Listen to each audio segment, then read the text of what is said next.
Welcome into a new edition of the Going Deep Buffalo podcast and the Built-in Buffalo Podcast Network. I'm your host, Kevin Massare, here with Kevin Siracuse, and we're 24 hours to the draft.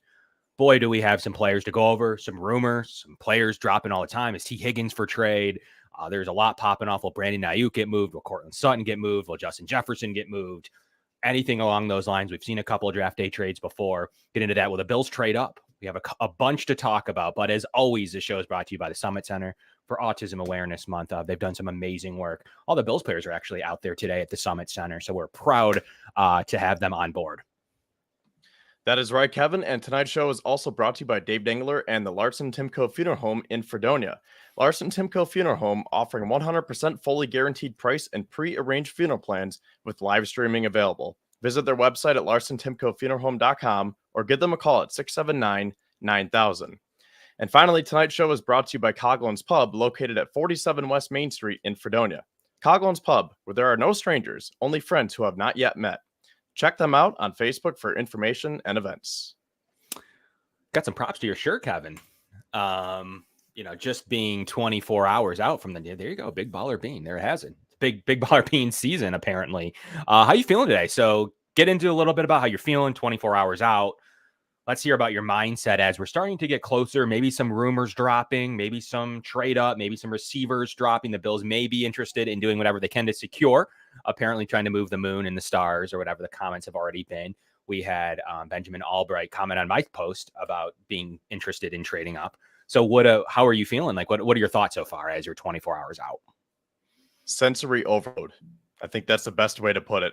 Just so many rumors, so much smoke, so many potential trades. And now we see the T. Higgins and the Trey Hendrickson news that came out about an hour ago from Adam Schefter, as he reported that both of those players have requested a trade out of Cincinnati.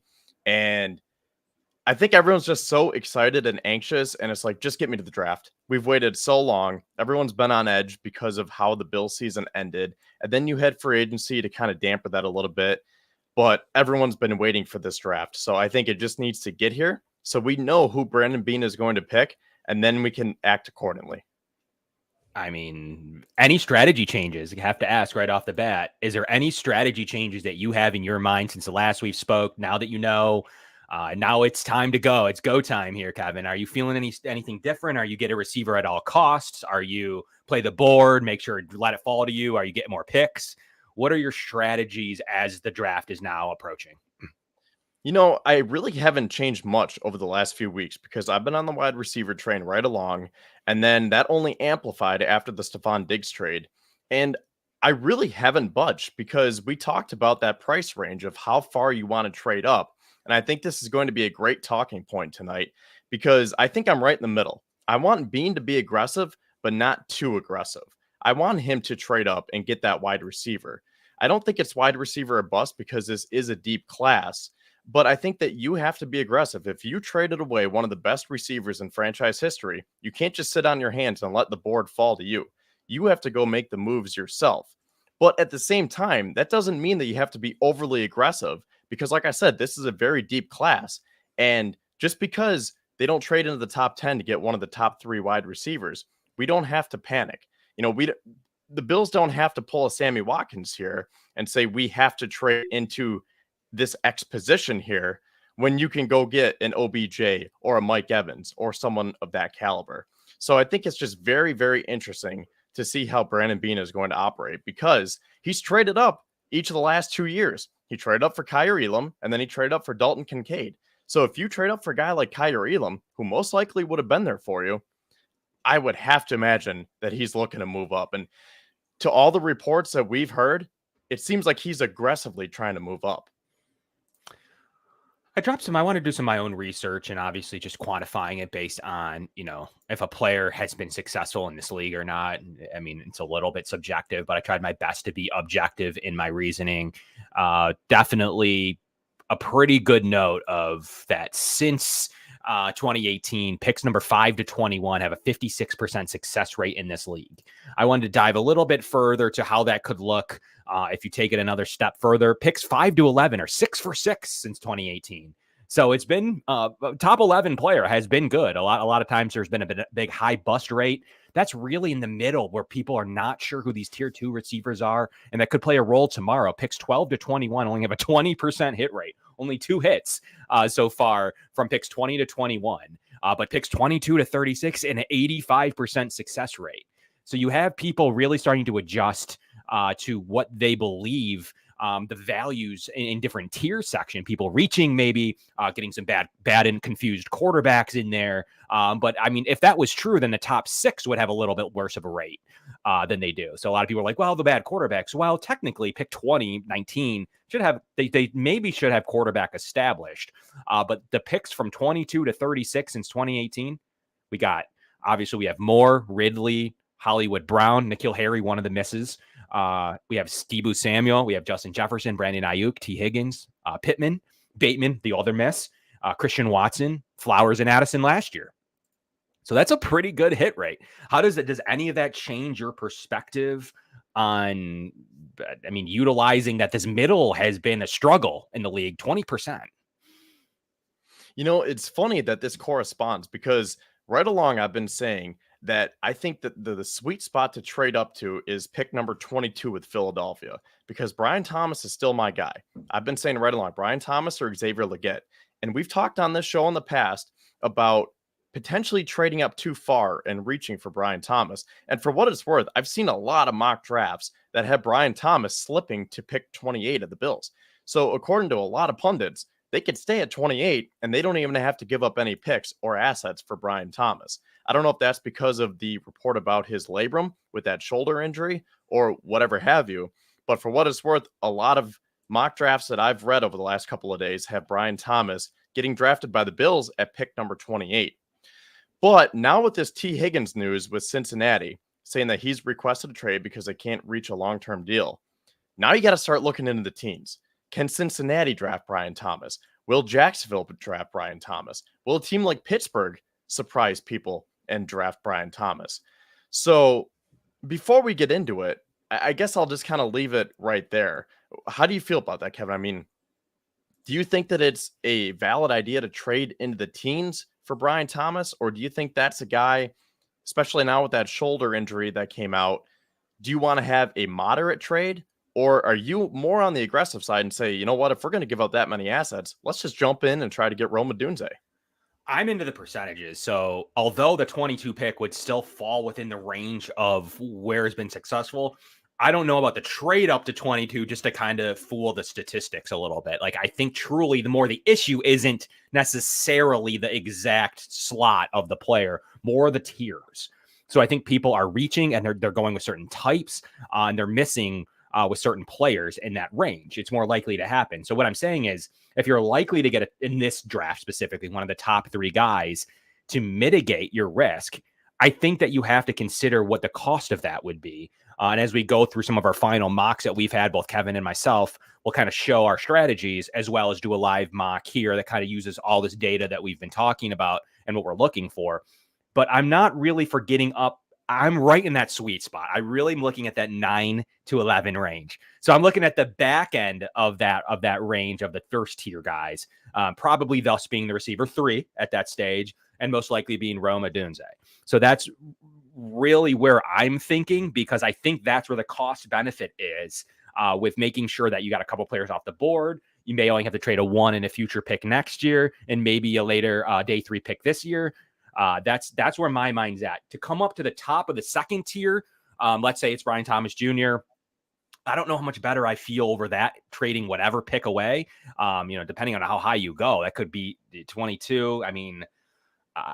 It's a little bit higher than just giving away a 4th. So you're probably looking at 2 4s. You're probably looking at a 4 and a 3 next year, some variation of that compensation, which I would just rather just go for and to secure a for sure talent rather than maybe decide who's the best of the second tier.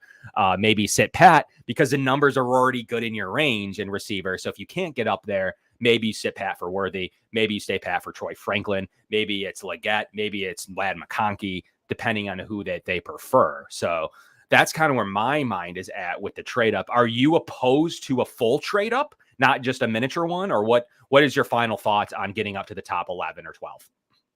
I'm glad you asked because I was going to say I am not opposed to trading up into, let's just say, pick number 9 to get Rome Odunze because I think that he is going to be a stud.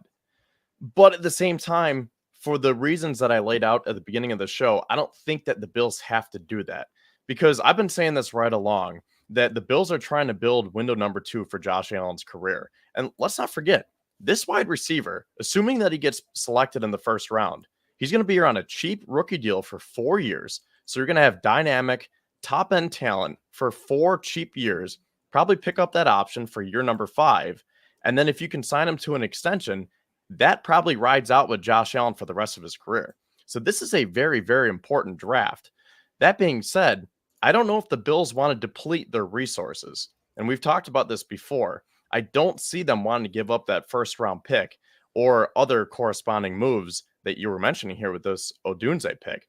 So that's why I think it's a very fine line that you have to balance, because on one side, I see it where it's like, oh man, if you got Rome Odunze, go get him because we're in win now mode. But at the same time, as much as you're trying to win now, you're also trying to win in the future. And with such a deep wide receiver class, maybe you can get by with a more moderate trade up to get someone like Brian Thomas. You know, I guess if the board kind of fell off at Odunze, you would say, do what you have to do to go get that guy because there is a severe drop off. But considering how much talent there is, I don't think that you have to go make this trade. Yeah, I think for me, it's a matter who would you come up with? Is it Odunze or do you like Neighbors? Or what if Odunze goes earlier than people think? Because I've heard anywhere from him being receiver 1 to receiver 3. So if he's gone, let's just say, do you feel like Neighbors could continue to contribute the way that you would expect? Or what would you come up all the way for? Is it Odunze? Like, what's your opinion? Yeah, I mean, any of those guys in the top 3, Marvin Harrison Jr., Malik Neighbors, Rome Odunze, if they get past pick number 8 and you're talking to Chicago at pick number 9, then I would be fine with any of those guys because I think they're all bona fide wide receiver 1s. Fair enough.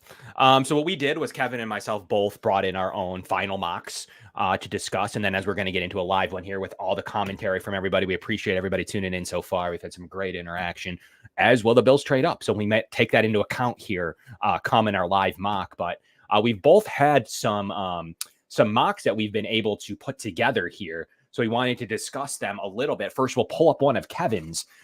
This was one of Kevin's final mock drafts that he put together here. As he's just stated, he did come up for Brian Thomas Jr. here at 22. Kevin, what was the trade there? So I have another mock draft that I will quickly get to throughout the show because I wrote one for the Observer here for the Chautauqua County District. If anyone saw that, I posted the link.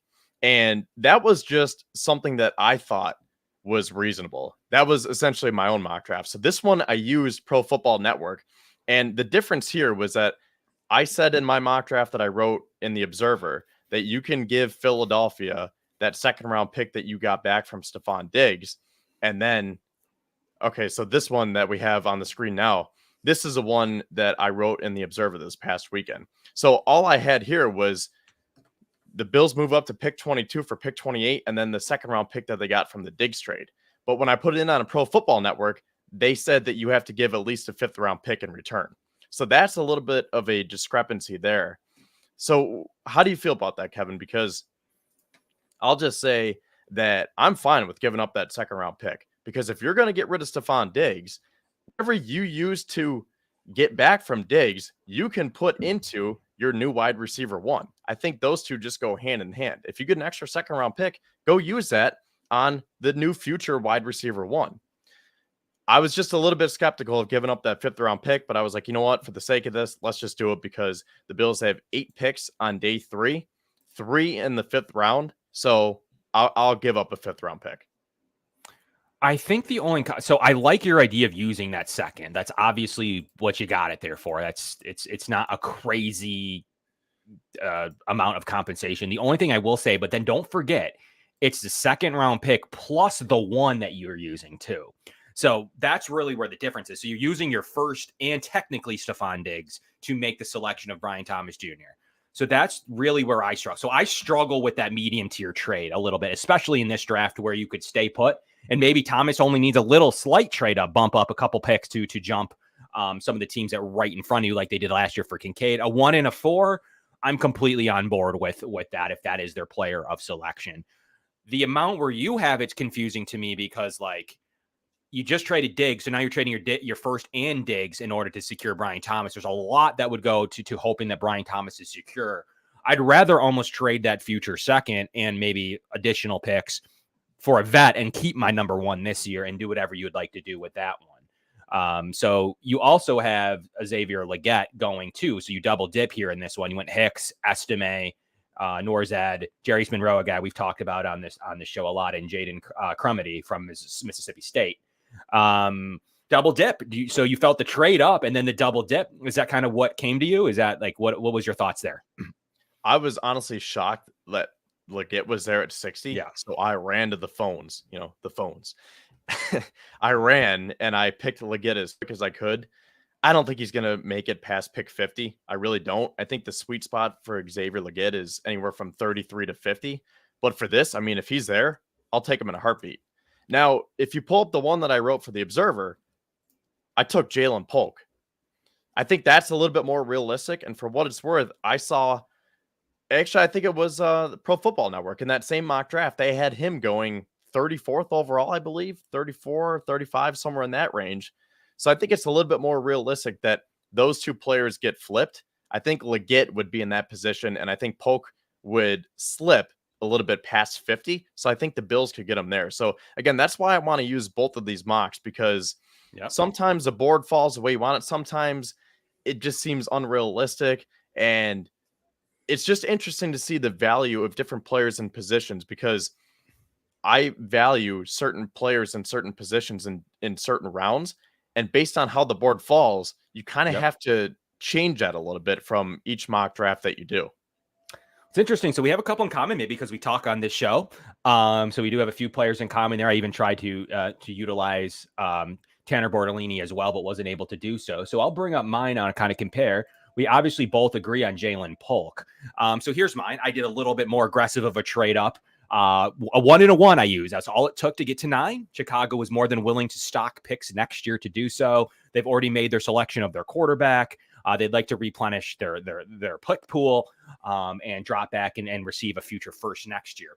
So I also went with Polk in the second. So we're in the same mindset there. So not a ton to break down. You get the 2 Washingtons connection. So I figured that would be super cool to come away with the 2 players from Washington. They know each other. They can play off of each other.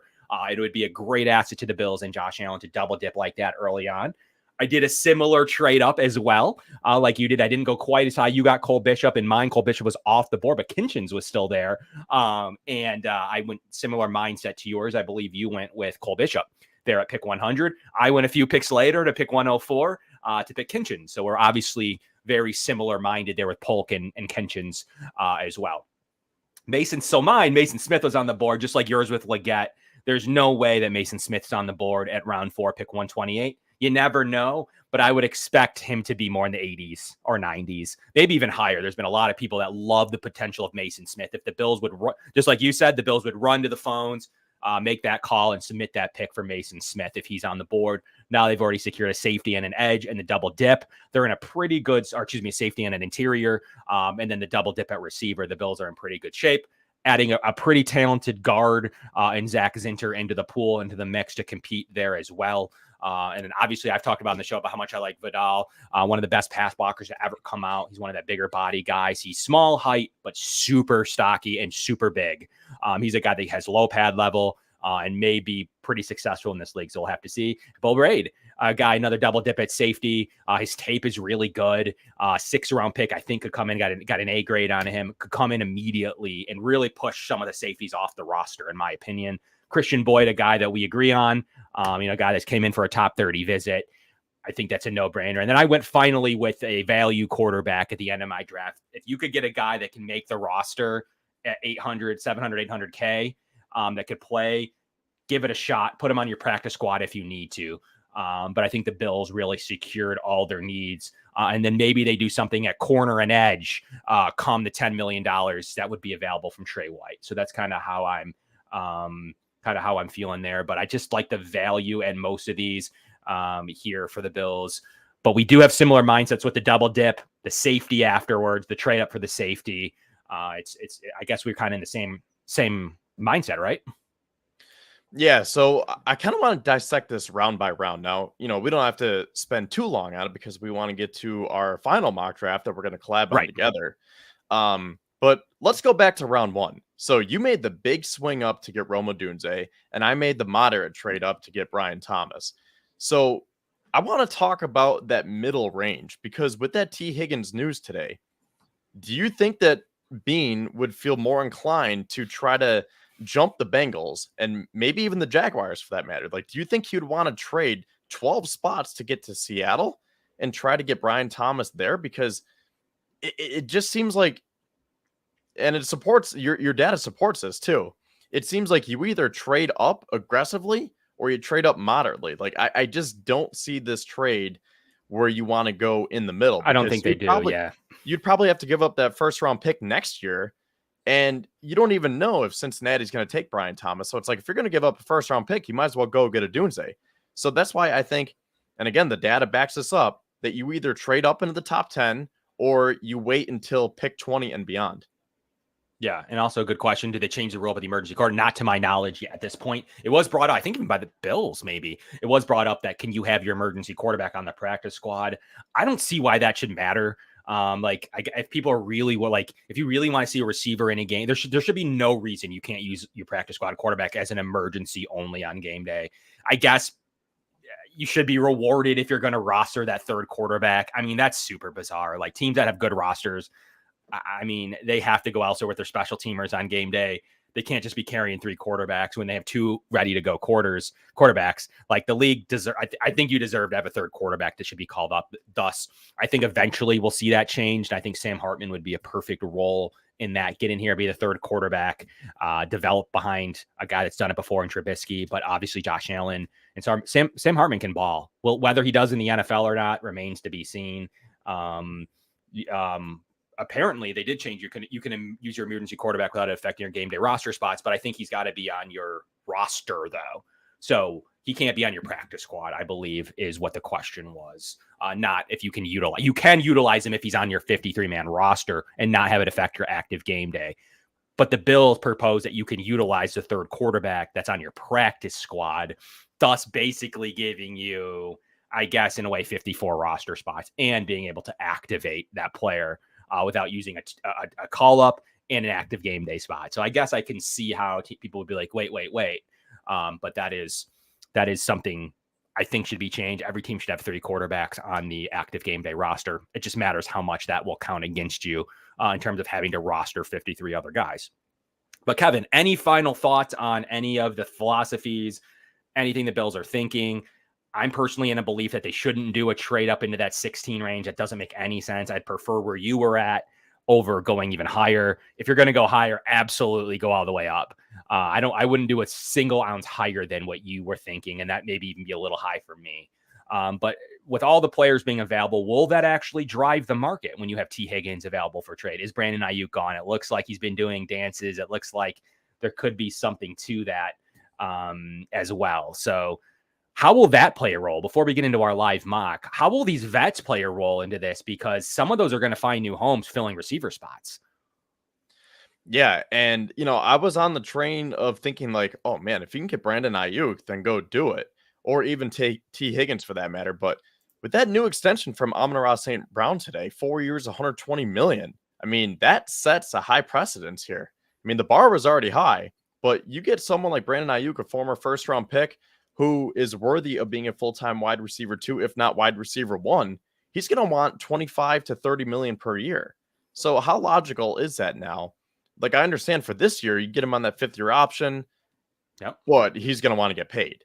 So I think I'm kind of cooled off on the Brandon Ayuk trade rumors, Cortland Sutton for that matter too, just because the market's so high. And that's why I keep coming back to this loaded draft class, because you can get dynamic talent for 4 years on a cheap rookie deal. I mean, it just makes too much sense for me. But that being said, Bean has to be able to hit this draft out of the park, because if you go with that motto, you can't be drafting a defensive lineman in the first round. We can't just settle on round 2 and 3 receivers. if you actually want to get that dynamic weapon, it has to be in the first round. Yeah. Also, like, I guess necessarily, Bills aside, if those players get moved, it could still help the Bills because now you have receiver spots being filled. I mean, I guess in theory, the Bengals know if they're going to trade Higgins or not, most likely by game day come September. So they may already be in the market for a receiver. But what it does do is that someone else fills a receiver spot. So that's what's interesting to me. What will San Francisco do there with Ayuk? How will the Vikings plan with Justin Jefferson? What's their goal? Cortland Sutton, that roster seems pretty depleted in Denver. What's their main goal? So that's kind of what I'm thinking about too, is how can it help the Bills? Not necessarily the Bills are going to be necessarily the one to swing it.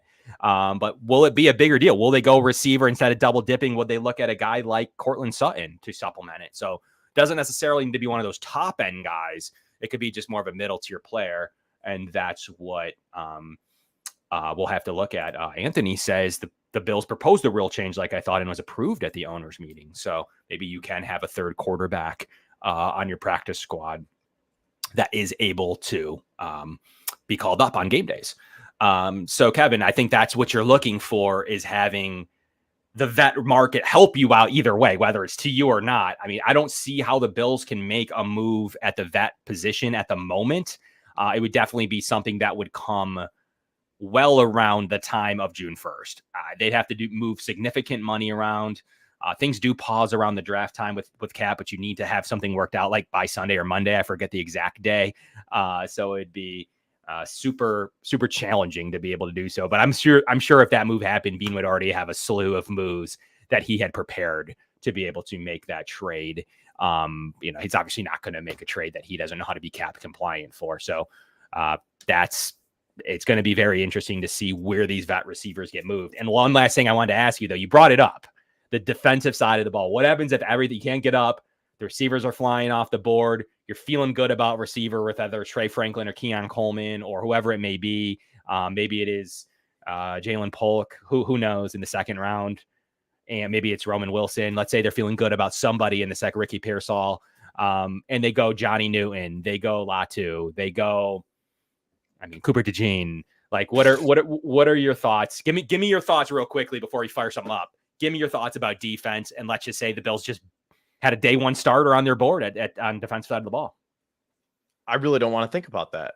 Now, I understand, like, Johnny Newton is a great player, or Cooper DeJean for that matter, but okay, look at it this way. If the Bills draft Cooper DeJean because he's the best player available, he's probably going to start as cornerback 4. You have Rasul Douglas and Christian Benford. You have Kyrie Elam, who's still very young. You just traded up for him 2 years ago, and I think they're going to try work with them. They got that new defensive backs coach in there with Jamil Adai. Kyrie Elam has a lot of game left to him, and I think they're going to work on developing him. So Cooper DeJean, we know how McDermott slow plays his rookies to begin with. He would be cornerback 4. That's why I think it just doesn't make sense. I think you have to take it with a grain of salt when they say, oh, we're taking the best player available on our board. Well, you have to do that cautiously. But, the best player available could be Cooper DeJean. But if you have to reach, let's just say 4 spots to go get a wide receiver, then I think that is kind of a wash. They balance each other out because of that need at wide receiver. When you say, okay, we might be reaching a little bit for Xavier Legette, but based on the opportunity that he's going to have, it's going to be that much more of an impact. Yeah, I think I think Johnny Newton finds a direct role. Him next to Ed Oliver could be disruptive with Daquan Jones, and the Bills still only have one defensive tackle under roster next year. Daquan Jones does have a second year to his deal. Will he see that? Well, remains to be seen, but Bills could very well stockpile on the defensive line. They've never been shy there, but at the DB spot, yeah, I would think that you're right about that, except Cooper DeJean would be more than just your 4th corner. He'd also probably be in most packages at the safety position as well. He'd kind of be a rover position, robber. He'd be in a lot of dime. The Bills would match up against tight ends with him, like Travis Kelce probably. They would do a lot of different things with him rather than just be a true nickel corner like you would see. But he could probably be versatile. It's no different than a receiver that can go anywhere on the offense. It's kind of like how they would view him if they would do it. I'm not saying I would do it. I'm just saying I think that's what the Bills would look at with specifically to DeJean rather than a corner in general. Corner in general, you're completely right. But someone like Cooper, would be I think a special case over any other DB. In this, I mean, he would be essentially a starter if he's not bouncing inside the corner. He might be lining up inside the box. He may be dropping back to deep safety, maybe bouncing outside when he needs to. The difference is he'd probably play a lot everywhere. And we saw the success there of Kyle Hamilton early on in his career, being able to do so as well. So I think that's kind of what I would be thinking with him. And that's what the Bills would be thinking as well, if they went that route. But I think the best way to look at it is you can't just say best player available, because sometimes when you do that, the best player available could be a quarterback. Do you really need a quarterback? So I think the way that we should actually say it is the best player available based on our team needs. And then you dumb it down to those positions. Because again, do the Bills need a quarterback? No. Do they need a tight end? No. So if Brock Bowers is there, is he the best player available? Yeah, probably. Do you need him? No. So it's best player available based on what we need specifically for 2024 and beyond.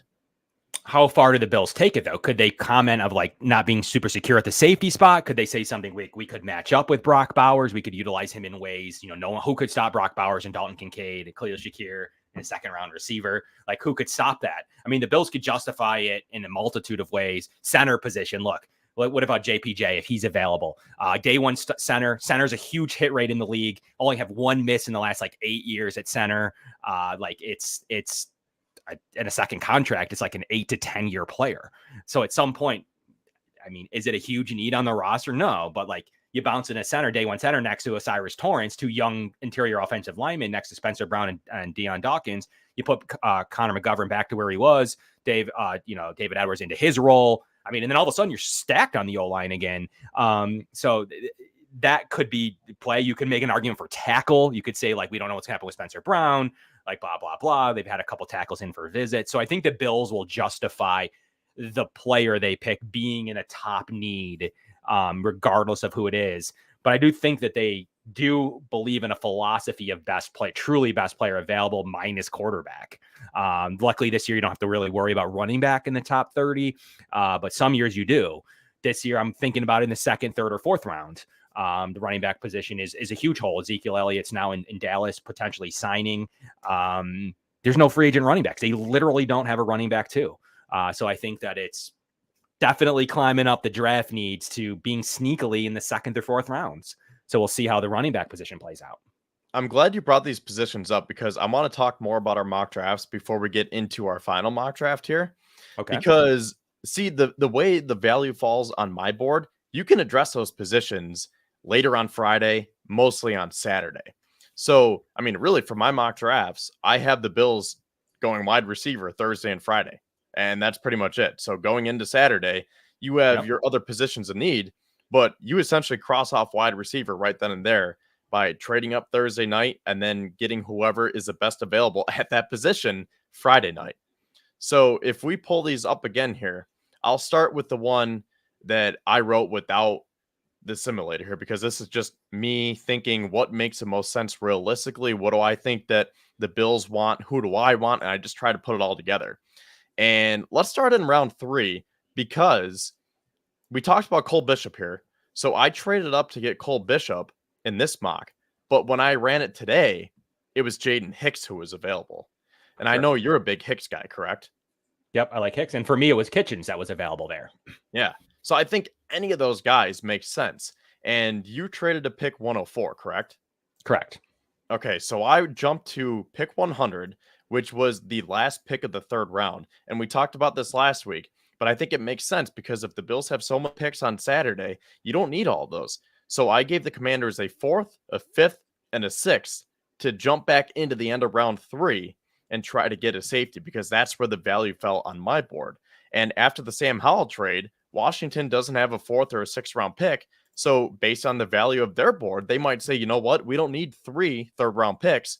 We'll go with our 2. You can have pick 100. And then you're right. We could use some other positions of need on Saturday. So we'll take that 4th and that 6th rounder and that 5th for that matter. So I think that makes sense. And I think we're on the same page.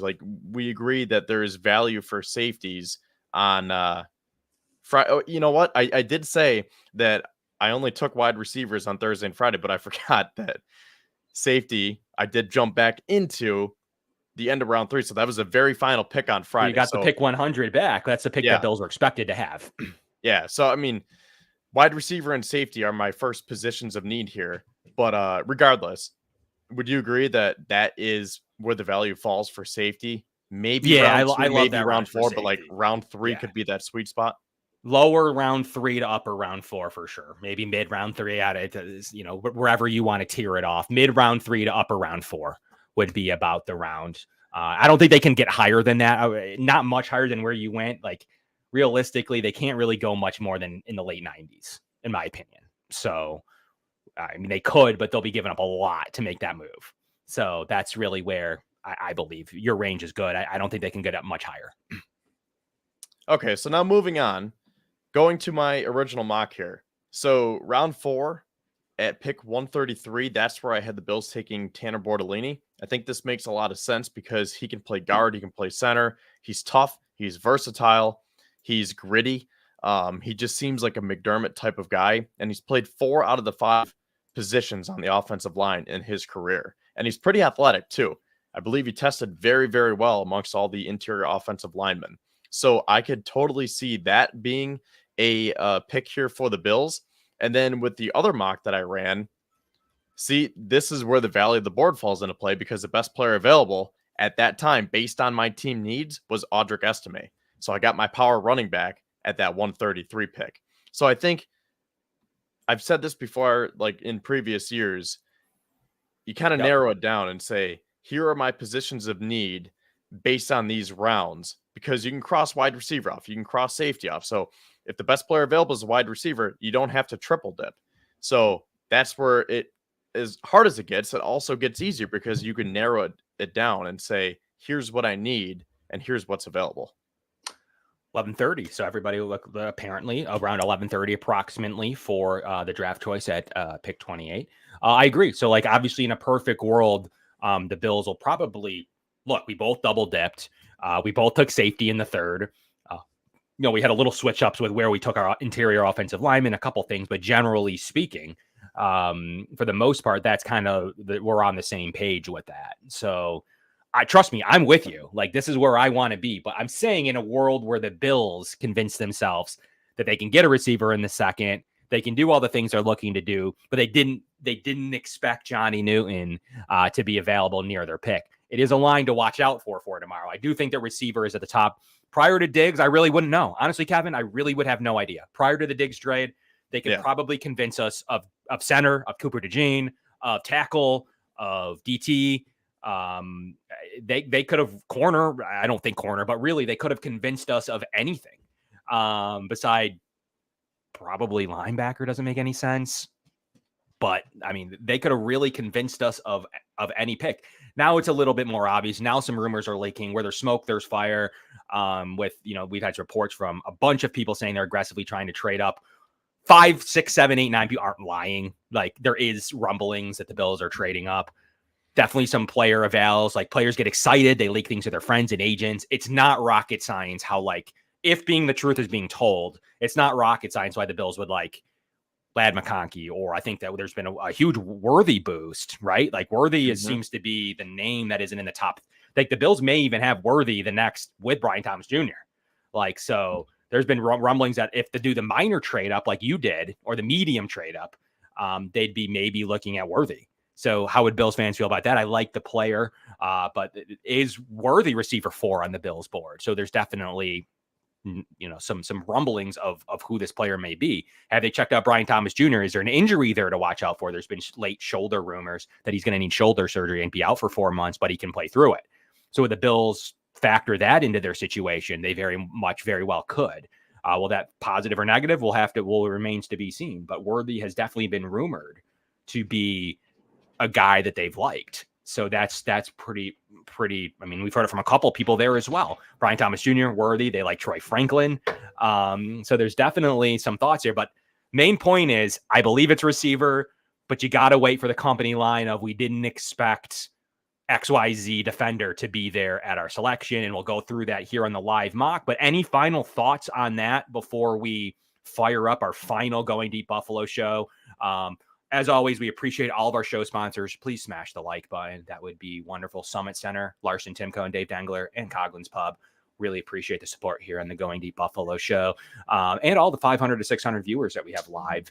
Thank you very much for being here to appreciate this with us. Kevin will be on tomorrow on the Built in Buffalo draft coverage. I'll be on Friday in a guest spot. We'll also host all day 3. So be here on day 3 as we break down some of these day 3 prospects that Kevin and I have been hoping for and talking about. How many of these day 3 picks, they've already traded one, what the Bills have left. We'll have to see come Friday night. So, Kevin, any final thoughts before we fire up our live mock? Yeah, so let me go back to my mock because I think I left off talking about estimate at 133, and I said based on the value, because remember I said in the first one, that's where I had Bordolini at 133. But going back to this one here, so at 160, I took the center from Penn State, Hunter Norzad. So I flip-flop those, and then I'll just run through the rest of them. After those 2 trades, I only had picks 204 and 248 left. So at 204, that's when I got my guy, Jarius Monroe, the corner from Tulane. And here's the only thing that I didn't like about this mock. At 248, I got Jaden Krumeti, and I think that's a very solid pick.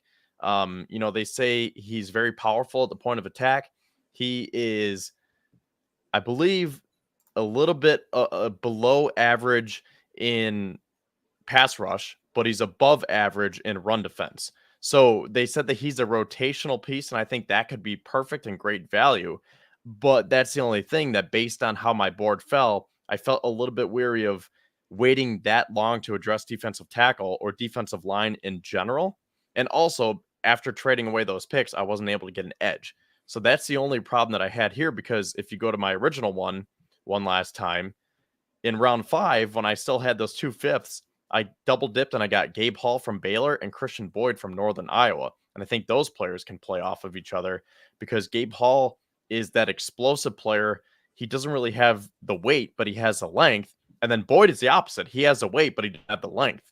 So between backing up Ed Oliver and then backing up Daquan Jones and Austin Johnson, I think Gabe Hall and Christian Boyd can make for an interesting duo.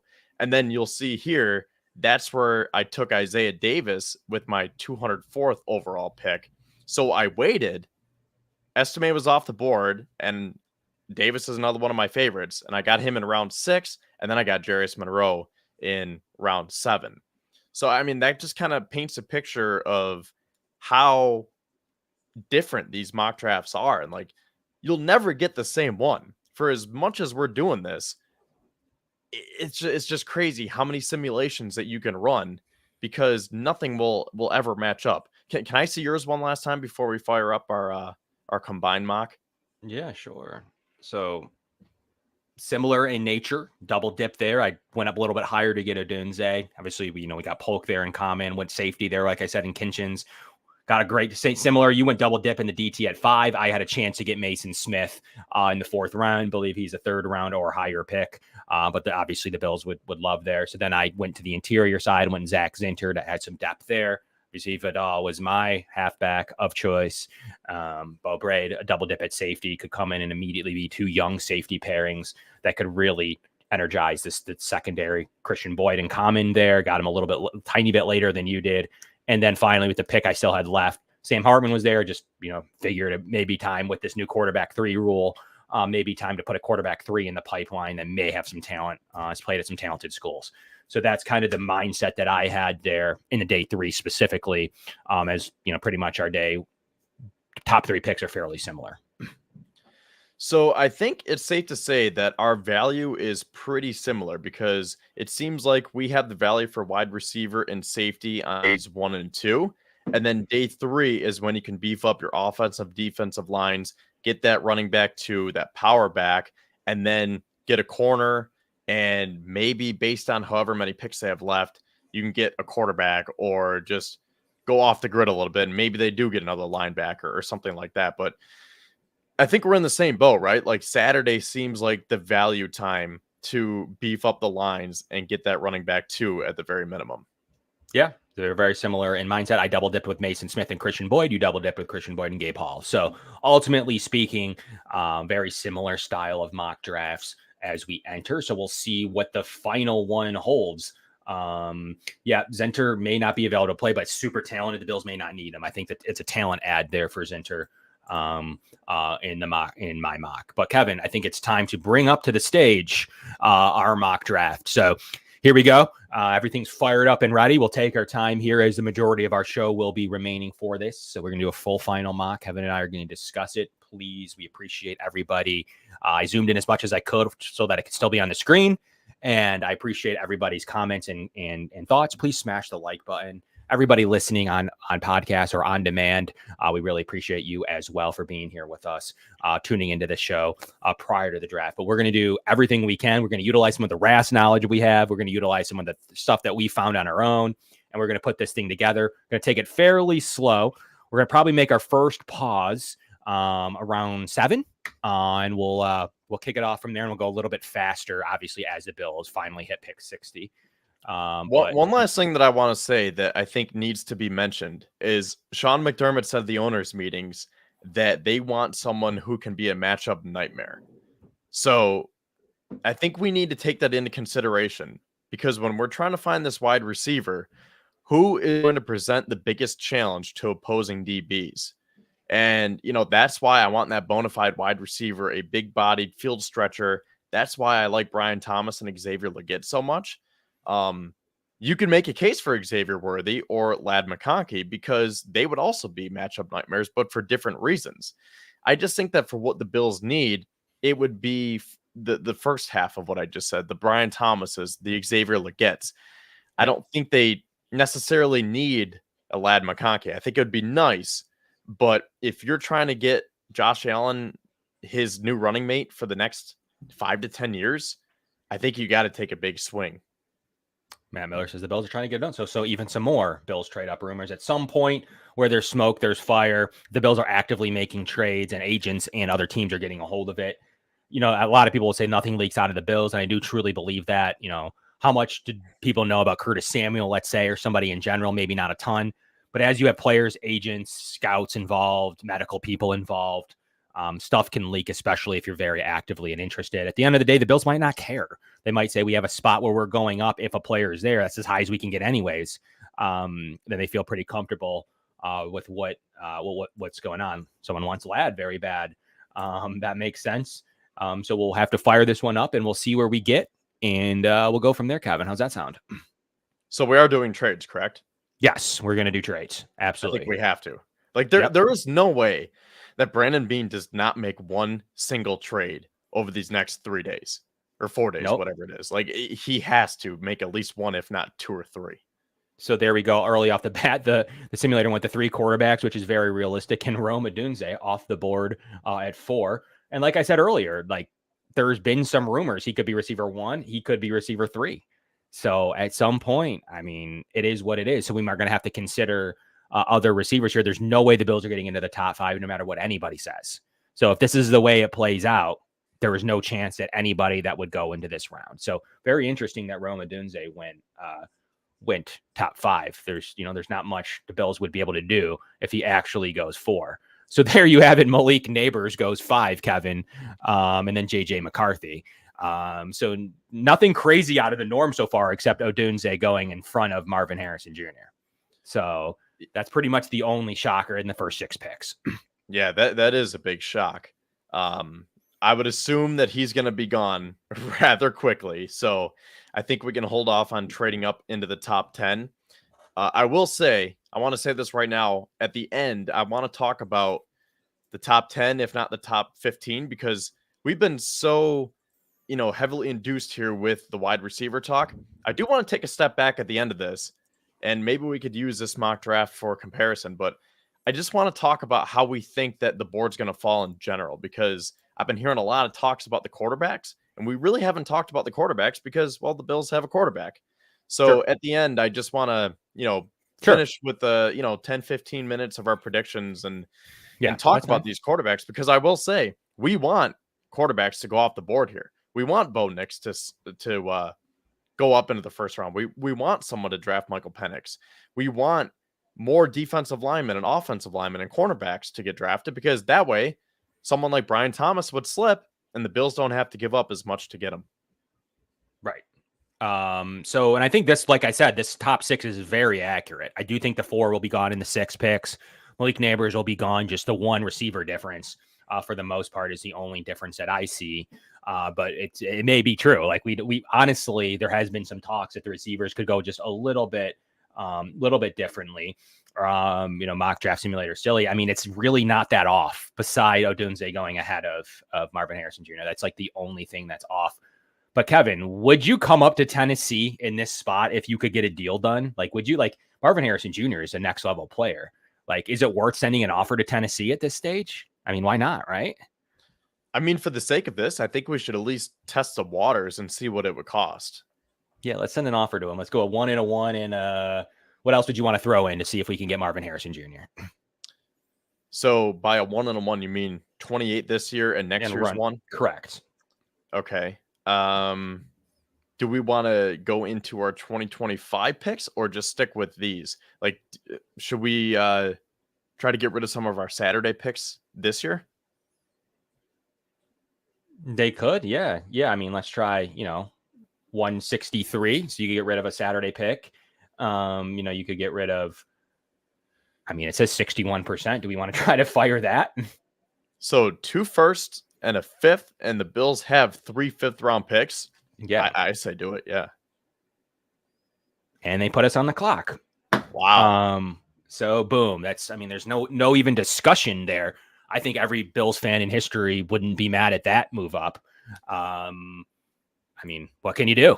I mean, that's a heck of a trade.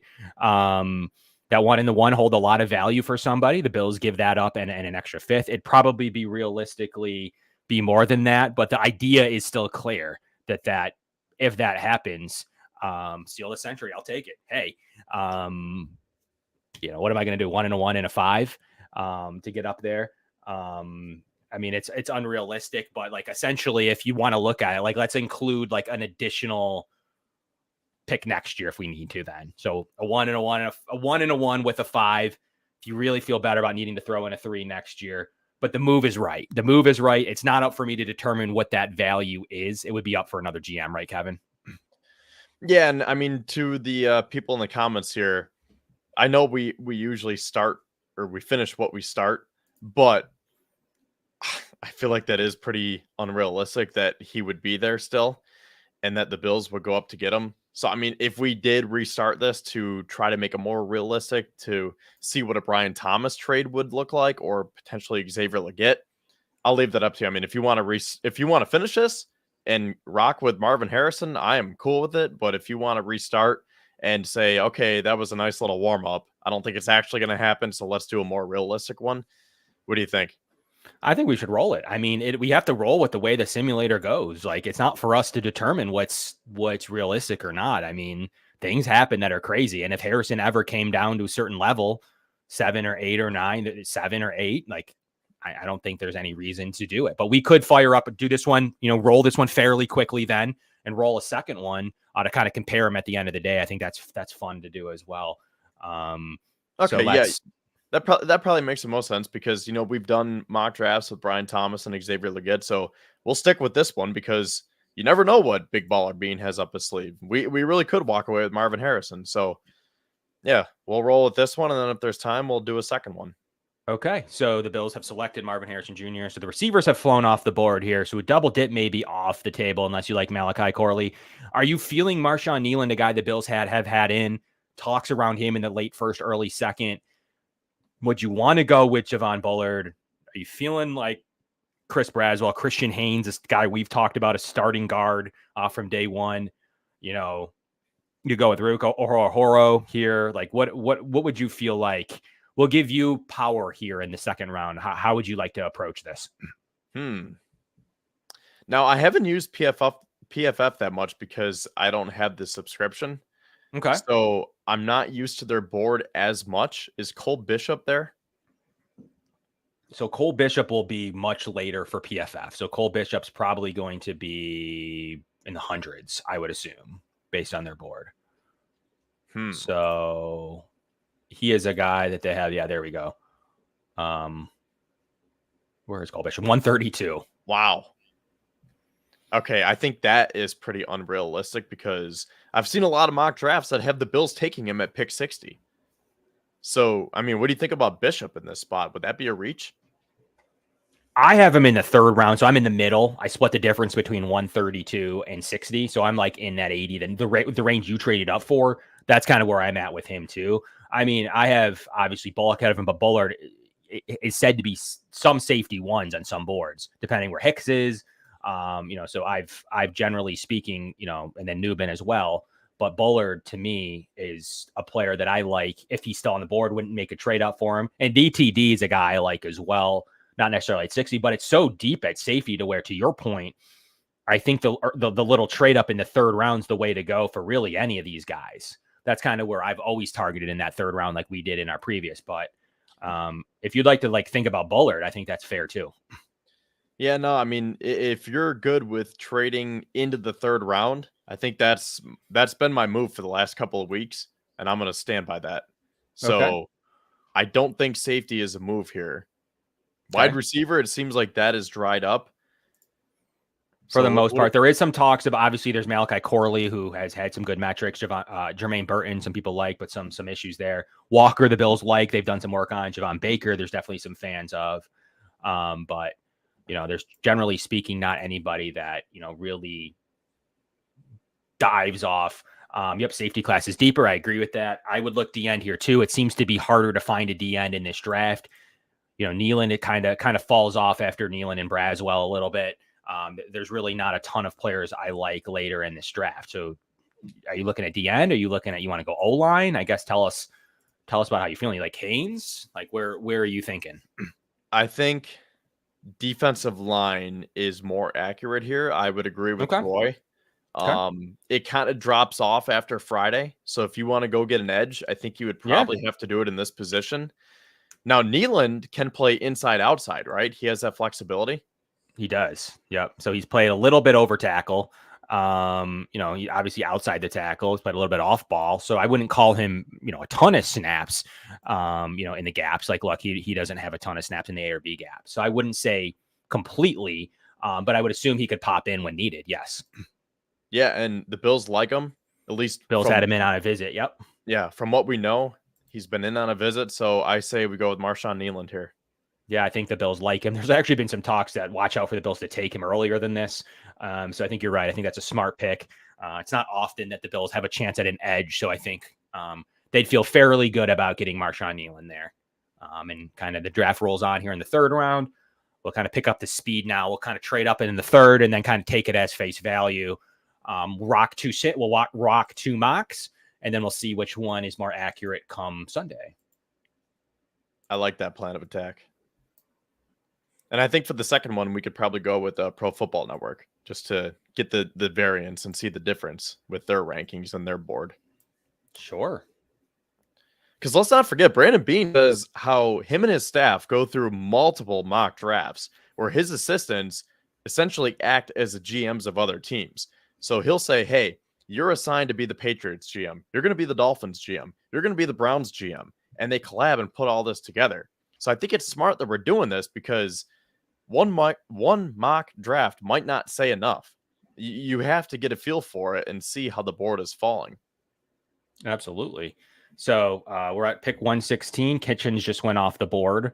Do you want to wait out Cole Bishop here, or do you want to make this trade to a little bit higher than where they're at?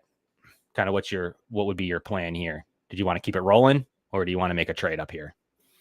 So PFF is saying that Cole Bishop would probably be there at 128, right? Correct. According to PFF. Who else is there? Because if we miss on Bishop, is there a backup option at safety? Hicks is gone, right? Yes. Yep. Hicks is gone. Kitchens just went here in the middle of the fourth. There really isn't a huge backup safety. There may be, no, there really isn't a backup. Bullock obviously went earlier. There's not really a backup safety that jumps off at me at the moment. Okay, so why don't we just send an offer and see what they would ask for? Okay. It looks like 128 and 204 would be the amount. Did you click on 248 the first time? 240. Yeah, I did. 22% Oh, that was chance. okay. So 22% chance to what was that one with 204? 133 and 204 gets you a 55% chance. Okay, so that's giving up that fourth and then a sixth to move up. What is that? 11 spots? Yeah, roughly about 16 spots. Yeah, that's fine with me. Okay, let's roll it. See what happens. They did not accept that one, so we could go up to let's try 133 and 200. Wait, I thought we are trying to get 128 here. 117. No, Indy's on the clock. I thought we were flip flopping 117 with 128. Oh no, I was using 133. Oh, okay. And keeping 128. Because you can keep it, because most likely speaking, you can keep 128. It's just a 71% chance for 133 and 200. Okay, yeah. They didn't take that. So it looks like we would have to use 128. Let's try 128 and 204. They did take that. Okay. So there you go. So that's kind of the original thought. So there's Cole Bishop. Is that who you'd like to select? I would say Bishop, yes. Okay. So Tyreek Smith is a fair backup. Say he did go off the board. According to Tyreek Smith just went. So according to PFF, he would have been there most likely, especially with a couple of the safeties they ranked higher. But realistically, he's not going to be there. So the Bills would have to move up somewhere to get him if they go with Nealand in the second round. So now we back on the clock with pick 133. Are you feeling running back? Are you feeling Bordolini? Are you feeling Braylon Allen, Audric Estime? Where would you like to look at here? So Smith, you got a couple of really good, talented players here. So right now the Bills still have picks 133, 144, and 160. 200 and 248. Yep. So for this little area of the draft, this pocket, I think we definitely look running back and offensive line because we already addressed defensive line. So I think it's just a matter of who do we value higher on our boards here? Do we want to go estimate and wait and see if Bordolini's there? Or do we say that we should go Bordolini and then see if Estimate drops? I think I'm leaning Estimate because if Bordolini's not there, we could get Norzad from Penn State. Okay. Yeah, we could do Assuming that. He didn't get picked. Yeah, we can do that for sure. Let's roll with that. So you want Audric Estime here. I'll zoom in a little bit if that's better for people. I can't go much more than that. But people are saying Braylon Allen. Should we spice it up and go Allen? Braylon Allen. Does everyone want Braylon Allen? So we got some Braylon Allen fans in this. I like Estime. Someone told me Allen fumbles. There we go. We got some competitive decisions here. Yeah, Elon has a 1.5, so there is some thoughts that we got a good deal on Nealon, by the way, Kevin. And also, for what it's worth, I thought I heard that Braylon Allen is not the best pass protector. So Estime might have the edge there. Okay. What do you think based on your scouting, Kevin? I probably think the Bills like Estime more. Now, my scouting, I do see the talent in Braylon Allen. This would be a tough choice. If this was actually truly the decision-making process, this would be a tough move. And I wouldn't say it's a huge discrepancy, especially if one can pass block over the other. Estime can do so much well. Let's roll Estime. We've done a lot of work with him. I think it makes perfect sense here. Fair enough. And then Allen goes one pick later. So there you go. All right, so offensive line is our next move. It is. So it's currently, and so Bordolini did go here 142, and Mason Smith went 139. So, the Bills could still double dip with a Luke McCaffrey style role here. They could double dip with Malik Mustafa. They could go Cam Hart, a guy you like, I know. Back-to-back Notre Dame players. Dwayne Carter is a guy that I think does have talent. The Bills could be interested in double dipping at the defensive interior position as well if they need to. And, we have not selected one yet. I'm going to throw another name out there. Mason McCormick, guard from South Dakota State. I think he could be another interesting prospect. I don't know if he's been picked yet. Yep, he went. PFF likes him. He probably went a little bit earlier. Okay. All right, so there's not that going to be happening. No. Interiors has now since thinned out. You can look at the corner room. Obviously, you got a couple guys I like in here. I mean, I know you like Cam Hart. I think that there's some good film on Richardson. He's a guy that has played well at times. He could definitely 6'2", 195. He's a talented corner the Bills could look at. We could go double dip at the defensive tackle position here. We haven't taken one yet. So, that's kind of both been our strategy. So maybe it's time to take like Dwayne Carter, a nice looking defensive interior prospect. Gabe Hall still on the board for later. So where would you what would you be thinking here? Everyone likes Carter. It seems like, I think with us not taking an offensive tackle, we may have to go that route. I'm sorry. Did you say Norzad was gone, or is he still available? He's gone as well. Okay. Where did he get selected, just out of curiosity? Oh, no idea. We'll have to look. I seem to think he went earlier than I thought. Yeah, right before our Cole Bishop pick. Right before Cole Bishop. Okay. So 116. It's probably about right. Okay, we missed out on him, McCormick, and we missed out on interior. Yeah, we missed out on interior. So maybe we pivot to D tackle now? I think so. We don't want to miss out on both. So I think that by far the best available player is Dwayne Carter. He's got some good, nice looking film. He does a lot of things well. 6'3", 305. He packs that punch as a pass rusher. But he's a speed guy. I mean, he can do a lot well. So he isn't going to be that physical presence, but he's can stop both in the run and pass. 3-time captain as well. McDermott would like that. Yeah, I mean, I think it's a fairly easy pick here, especially since interior has gone off the board. So we'll select Dwayne Carter, keep the thing rocking and rolling. They picked not too far away, though, in 160. So I think we got to look offensive line or corner here. Like if Cam Hart is still there, then we take him. Okay. Cam Hart is still there. Is that where you'd like to go? Yeah, go to the other corners just out of curiosity. A couple of my guys went, so he's probably the best left. Richardson's still there, but those would easily be the top two left. I don't even think there'd be another. I like McLaughlin a lot, but I think it would easily be one of those two selections. And Cam Hart has the physical presence to him, correct? He sure does. Yeah. Yep. 6'2", 207. That kind of looks like a Christian Benford on paper. Yeah, I'm good with Cam Hart here. Okay. Let's roll it up. Keep it rocking.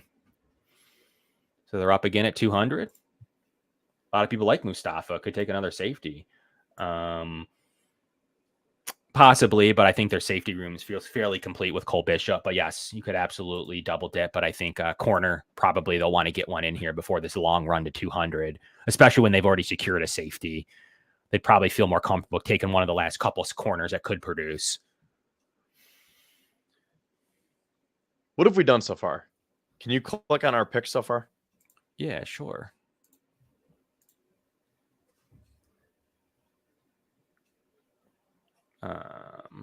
We're up though. But yes, I can click on our picks. Oh, people think we're going to go corner, Kevin.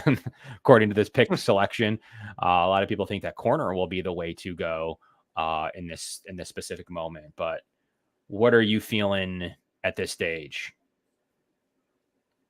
Can you pull up our previous selections? Or is that not an option? I don't think that's an option to pull up previous selections until the end. Okay, so let me think here, because we did not double dip with wide receiver, correct? Yep. We did not. Okay, Marvin Harrison, Marshawn Nealand, and then we traded up for the Cole Bishop, right? Yep. Cole Bishop. We got Cole Bishop, and then it was Estime. Yep. Dwayne Carter and Cam Hart. That's correct. Okay, so we got a little bit of everything. I guess what we're missing now is the offensive lineman and the double dip at wide receiver, according to our previous mock drafts. Nothing really there at the offensive line spot still, at least at the interior spot.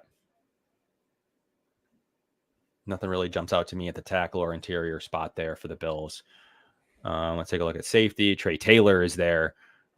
James Williams. So it's very possible some of the talented safeties that are still there late in the game there that people are still looking for. You could go there.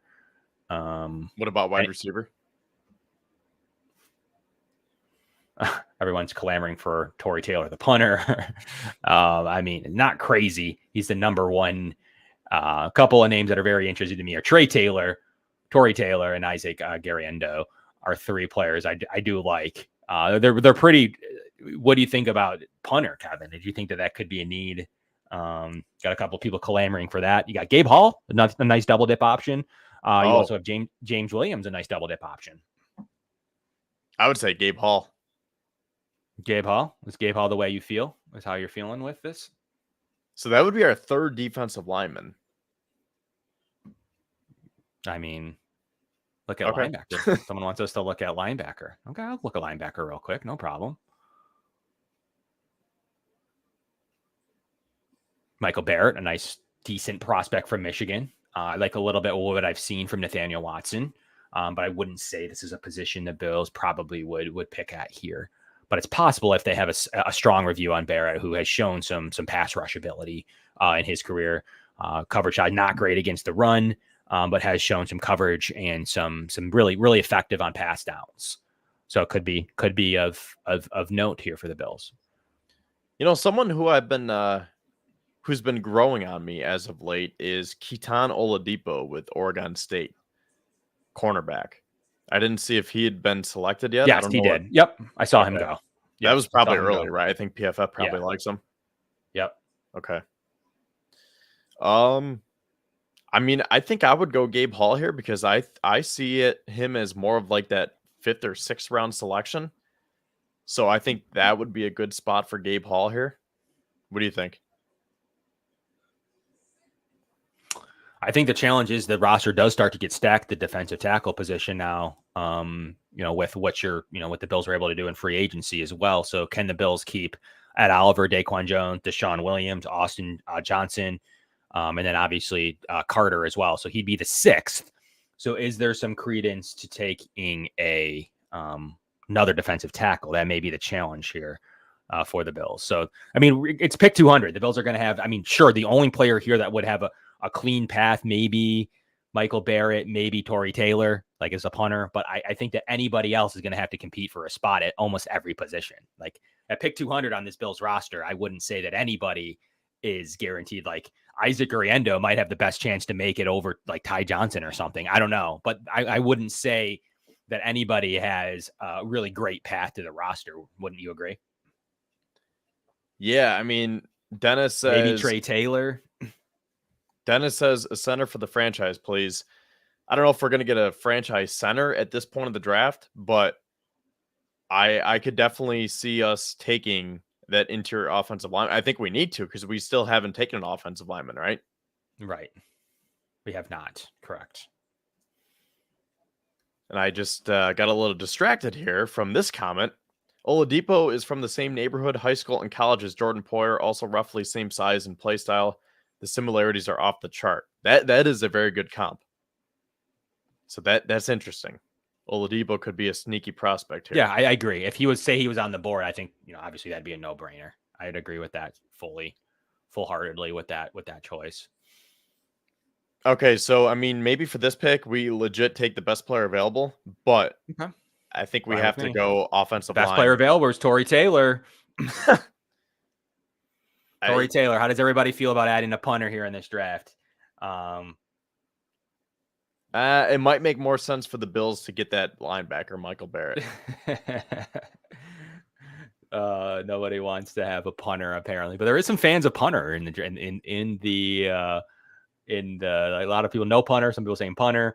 Michael Barrett, what he's able to do both sides of the both pass rushing and coverage, I think the Bills would actually enjoy. There goes Garriendo right after. He's probably one of the best available, but the Bills had just gone with. I think it would be almost okay to double dip at running back had that been the board. I mean, Garriendo was sticking out to me in his 40 time and his res score. The Bills aren't super deep at running back, so it does not cost them anything to go with pick 200 there. So it's not a huge investment to go 5th and 6th round running backs. You're looking for the best player to make your roster. So now I think we have to go offensive line here. I agree. Yep. Let's go with the best available offensive lineman as we close out shop here. 248 coming up here shortly for the Bills. Okay. Oh, man. Devonshire's on the board, Kevin. It's a guy that the Bills love. He could come in and immediately be an impact player. I think he's got a lot of talent. He reminds me of a Christian Benford guy and plays special teams. Devonshire is sticking out to me like a sore thumb. But let's take a look at the offensive line spot. The only one that's probably worth selecting here is Dylan McMahon. Didn't have a great season, but does show some talent of what he's going to be able to do against in zone. He played fairly well against pass blocking. Played all of his snaps at center, but has some guard versatility. So would you rather go with McMahon or Devonshire? What does everybody think? What do you think? I would say McMahon because I don't know the path to the roster for Devonshire. But it is interesting because it seems like Devonshire has a better projection or at least a better numbers as of now. Yeah. I mean, Devonshire is interesting because the Bills have brought him in for a visit. Let's pull up Devonshire just real quickly. He can do a little bit of everything. He played slot corner, played corner, outside corner. He does that's basically a lot of special teams ability. Completion percentage was low. This is what you're looking for.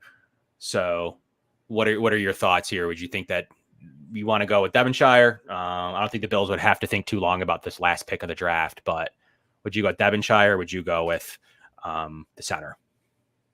Honestly, maybe we should go with Devonshire because if he can add some value on special teams, that's an added bonus. And then you could pick up some offensive linemen in undrafted free agency. Okay, we got some people saying Devonshire. Some people say Devonshire if he can return. He has shown some ability to do a lot of different things. He's very versatile. McD loves him some pit cornerbacks. True. Someone says McMahon. So it would be a Devonshire. I think Devonshire would be the pick. I actually think they take him. Believe it or not, he's ranked low on PFF. He may be one of the 6th-round picks, if I'm being honest. The Bills like him. So I think we're going to hold fort there. We just missed out on center. Maybe the Bills entertain it. An interesting name to watch out for in this would be Connor Williams is a hurt player from the Dolphins, but he's one of the best centers in the league, and he's a free agent. The Bills could always, with that money that they've saved, the Bills could always go with getting a free agent center. They wanted us to draft Javon Bullard there, Kevin, over Marshawn Kneeland. But other than that, we had some great scores in the end of the draft, though. Look at that. Did very well with Dwayne Carter, Cam Hart, Michael Barrett, and MJ Devonshire. What was our overall grade? A-. Hey, I'll take it.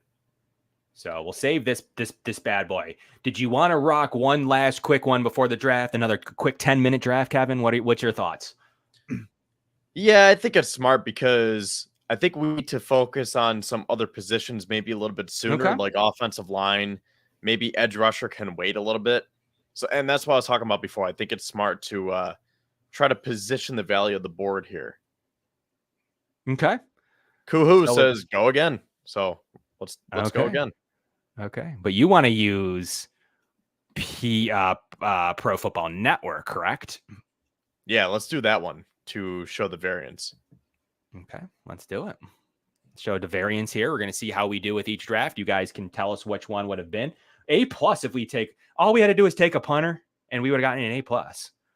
Well, can you imagine how that would have looked if people see our mock draft and we come away with Marvin Harrison Jr. and a punter? I mean, hey, Marshawn Kneeland's a very good player. You like Cole Bishop. You like Cole Bishop more than maybe I do. So, I mean, ultimately, and they got some good values. The day 3, the Bills have been very good. I just put out a tweet the other day. They've drafted super well in day 3 lately. So, ultimately speaking, that would be a really good receiver. Dude, we got Marvin Harrison Jr. And we're sitting here like, man, we got to restart it because we got Marvin Harrison Jr. Well, it's not our fault. Like, we literally just followed the board.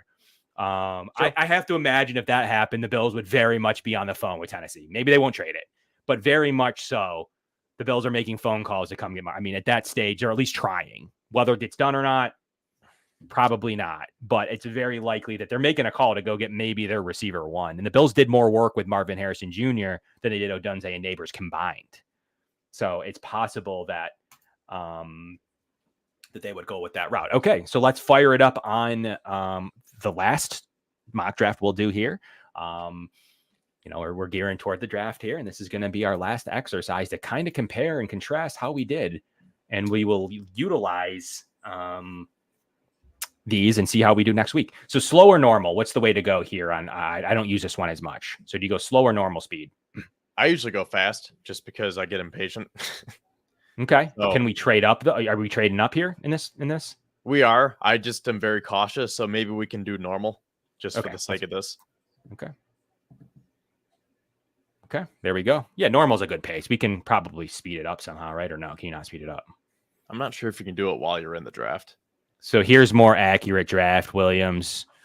The difference here, once again, exactly the same draft. Only difference being Harrison instead of Odunze. So we'll pause it again at Chicago, or when do you want me to pause it? Hold up real quick. Okay. Yeah, Harrison, Neighbors, McCarthy, Alt. I would pause it at Chicago, yeah. Okay, one more pick. Okay, there you go. Fashanu. The two tackles back-to-back is pretty accurate. Those are pretty accurate.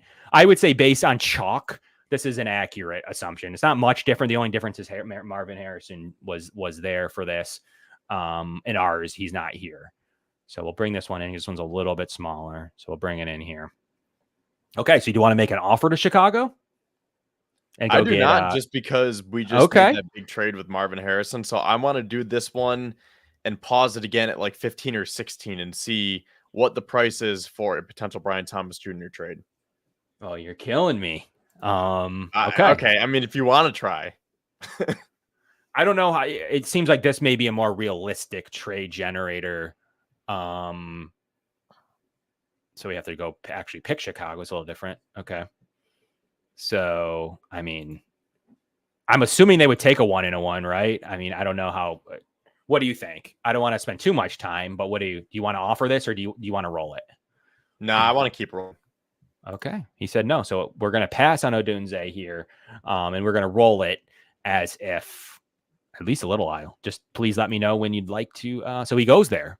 He goes. The Bengals made the trade up, Kevin. You let the Bengals trade all the way up. All right, pause it. Okay, paused. Thank you. Yes. So the Bengals make the trade up that we didn't. Looks like pick 18, pick 49, and pick 80. The Bengals got Rome Odunze there. But everything else looks fairly chalk. Jets taking Powers. Yuck. Arnold's good pick. Verse. Latu went. Wow. And Mims. Okay. What would you like to do here? Would you like to roll a little bit longer, or what's your? Should we just see what the asking price is? Because this is a team that I wanted to talk about with Jacksonville. So let me talk about the Jaguars real quick. Okay. Their top two outside receivers are Gabe Davis and Zay Jones, as Bills fans will definitely remember. Their top wide receiver is Christian Kirk, but he's in the slot. So your top three right now are Christian Kirk, Gabe Davis, and Zay Jones. And I said a couple weeks ago, I don't think the Jaguars will take another wide receiver. I thought they were going to go either offensive line or cornerback. I've seen a lot of mocks that have the Jags taking a corner. But then I was like, wait a sec. Are they really going to roll with Gabe Davis and Zay Jones as their top two boundary receivers? So, I mean, is this a team that is going to sneak in there and take Brian Thomas? Maybe, but realism wise, why would they ever trade this pick then if it was? So they would never make this trade. You would have to probably come to Chicago at 18 again, who just stockpiled picks from Cincy. So I could not see the Jaguar realistically. If we're trying to be a little more realistic, I guess I wouldn't see them trading this pick. But no, I'm saying that they take Brian Thomas. You're saying you don't see them trading out? Yeah, I wouldn't see them trading out. Yeah, and how we open up the show, I don't think it's that realistic that the Bills would want to try to move into the teens. I don't either. So maybe we should try my Philly trade and see what that. Okay. All right. Yeah, I agree. Okay, let's roll it. They go with Wiggins. So Brian Thomas goes to Chicago, though, one pick later. So Dale, obviously now with him gone, do you want me to roll it to the end?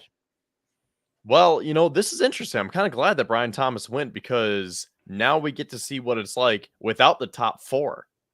Okay, let's So, see. I mean, we're not trading up for AD Mitchell, Xavier Worthy. Like, I don't think any of these guys are, no pun intended, but worthy of trading up for, right? I agree. So Chop Robinson goes.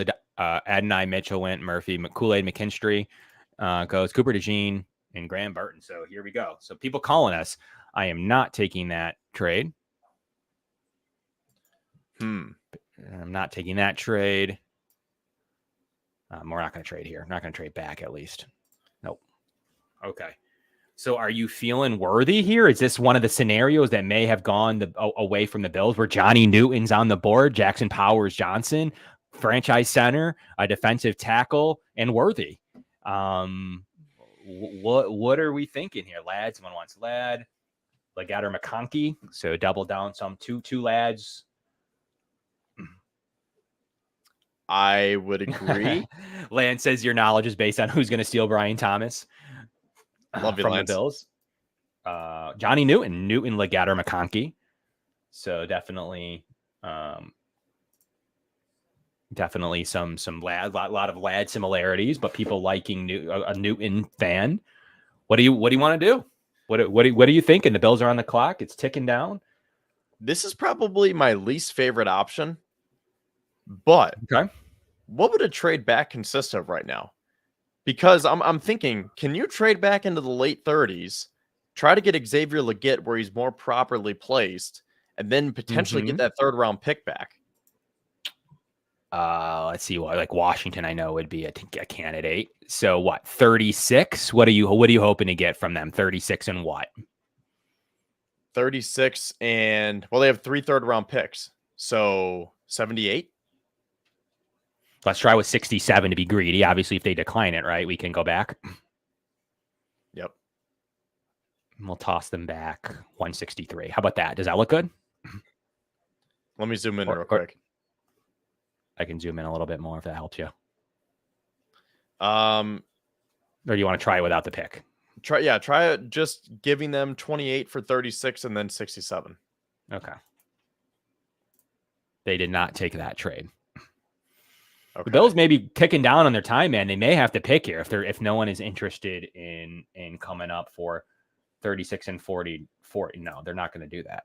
They didn't do 36 and one of their third. They're not going to do that.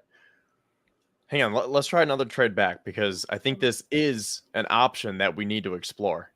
Okay, with who? I kind of like Washington, but okay, we'll try Washington again. What about Carolina?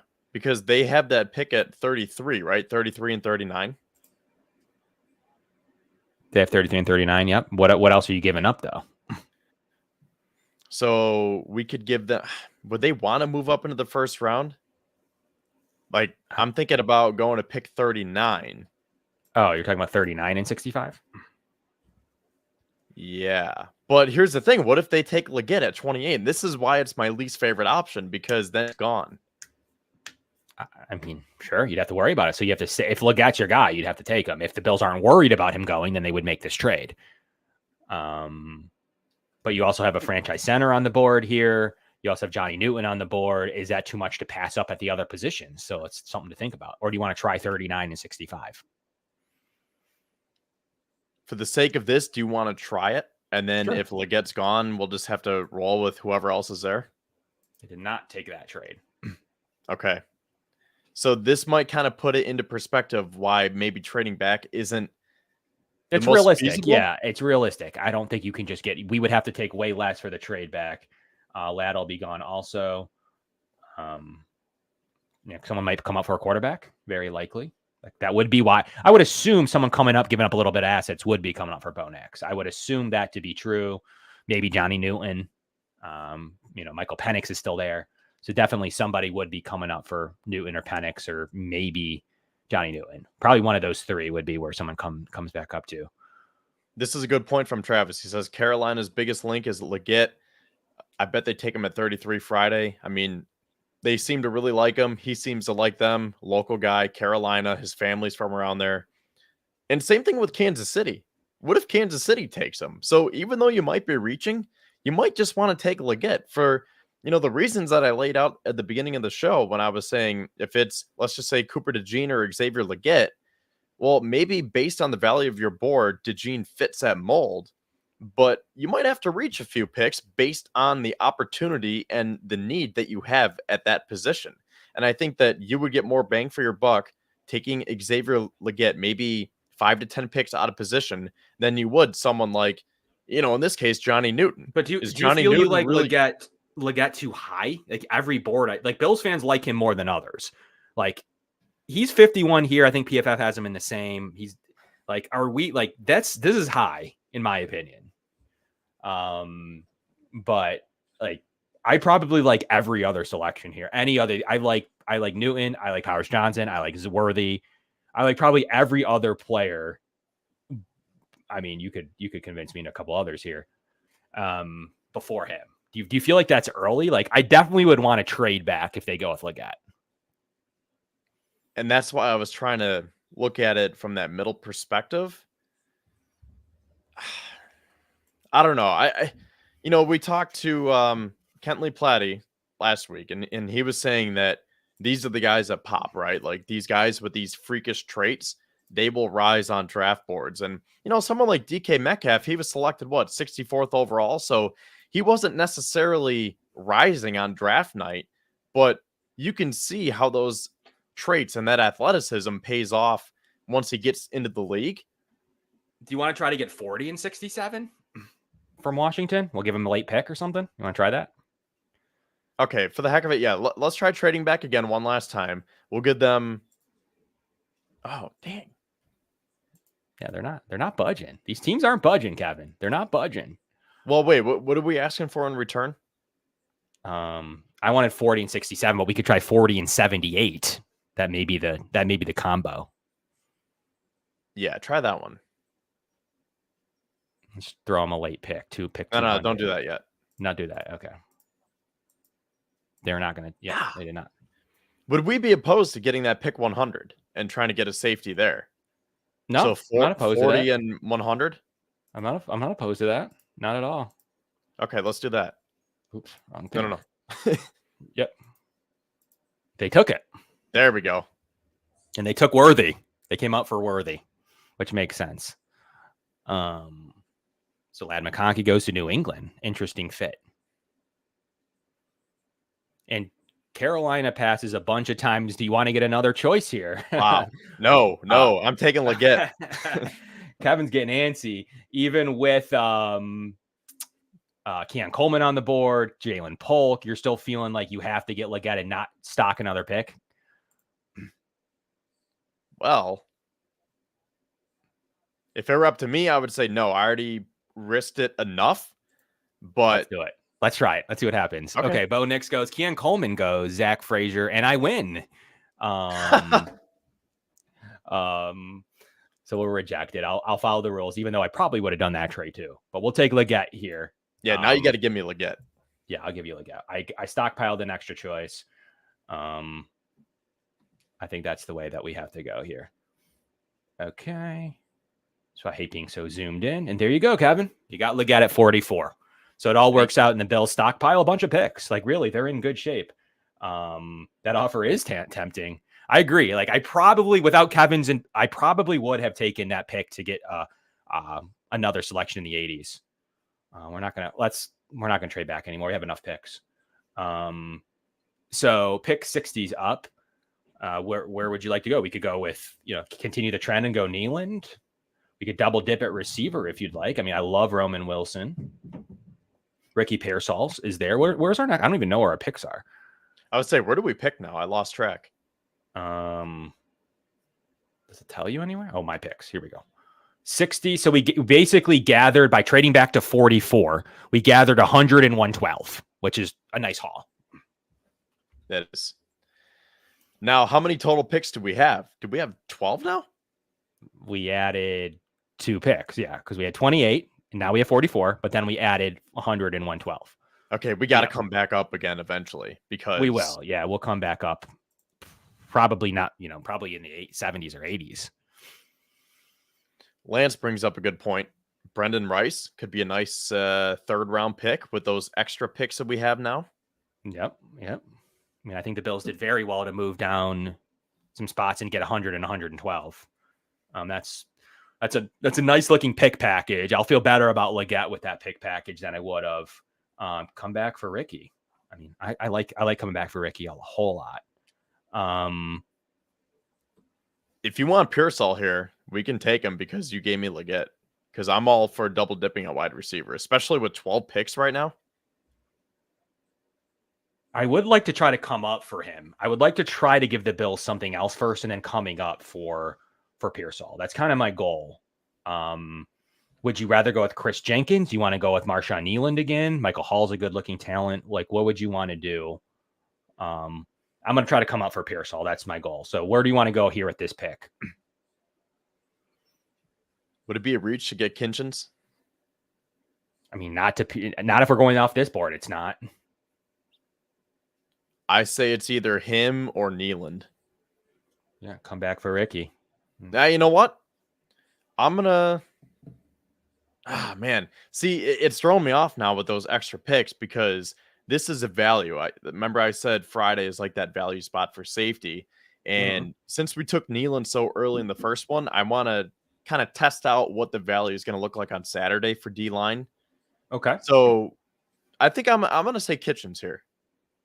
Okay. So we want to go Kitchens, coming up for Kitchens. Get wide receiver out of the way. Smarter to take an edge here before they gone dry. See, that was the theory with the last one, was that after Nealand, that's the reason that the Bills may agree to come up Marshawn Nealand. I mean, I think the move is Nealand.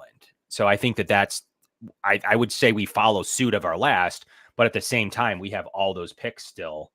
And him being a top 30 visitor isn't like we're just like randomly picking a player. True, and we can probably get that safety with. And he's still good value, 58th overall player. Okay, fine. Yeah, take Nealand here then. So we don't have to really worry about. We can worry about defensive tackle later on, but I think that's the way to go. So we'll take Nealand here. I'll pause the draft. I'll go to draft results real quick.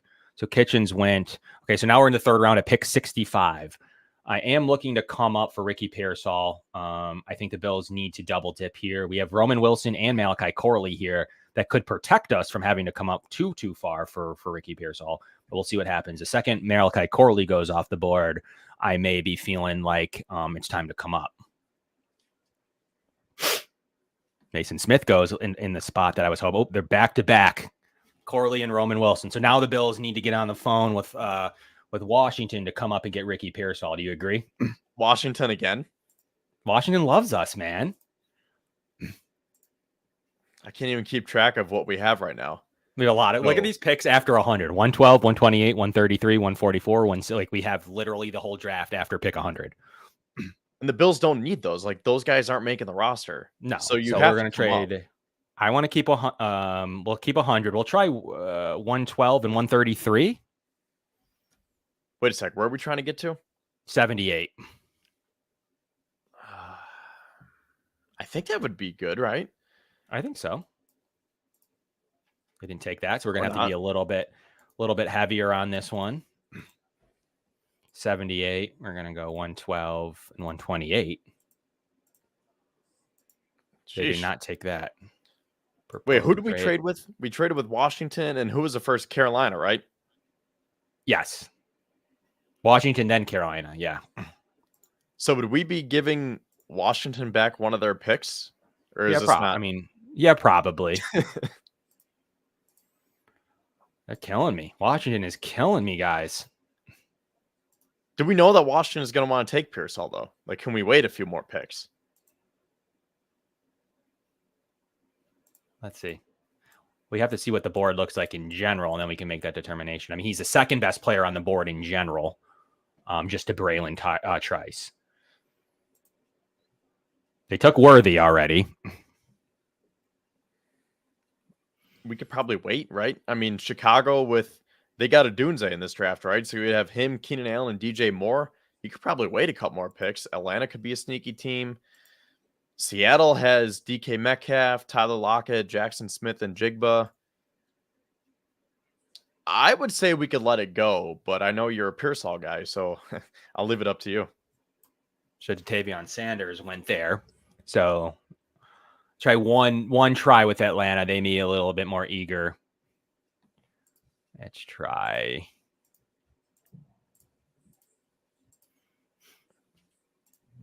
Man, Atlanta's killing me too.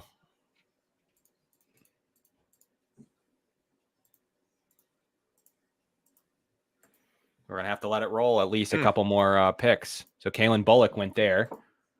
So you were right that he did go by a couple more picks. But I think, we can try with Seattle here. So the Bills, Brandon Beane's making a phone call to come up to double dip for Ricky Pearsall. 112, 133. No. Sheesh. These stingy picks here in the third round for the Bills to be able to come up. 112, 128. I mean, that's a good trade. That's a legitimately good trade. I don't understand. I would do that if I was on the other end of that. Well, unless we just, look how many later round picks we have. Why don't we just start shedding some 5th and 6th? Yeah, we could. Okay, so we want pick 81. We'll give them 100, 160, and 200. And we probably need, probably have to have a higher original pick. We probably have to try maybe 133, 160, and 200. Let's try that. They took it. There we go. Okay.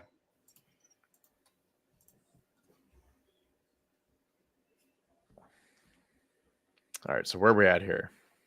To Roy's comment, keep up. Yeah, it's kind of hard with all these trades in the war room here.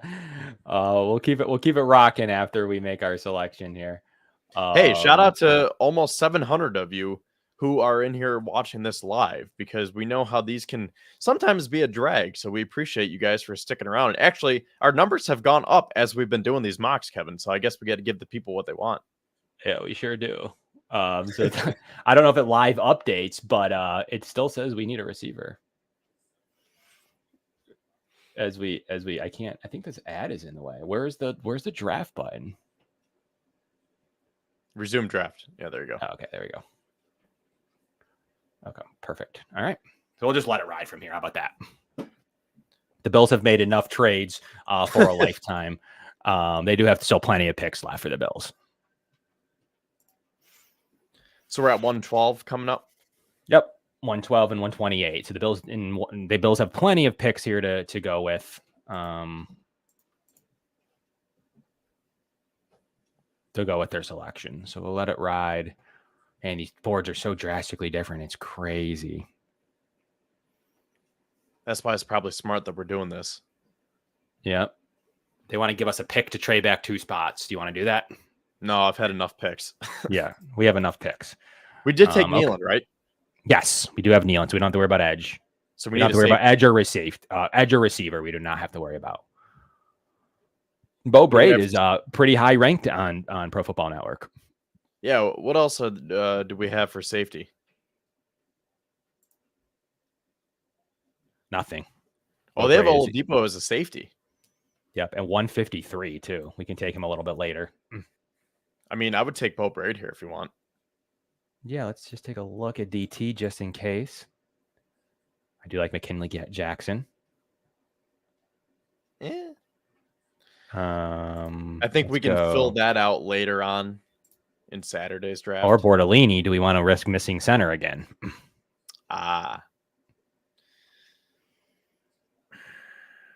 Next pick is at 128. That's right.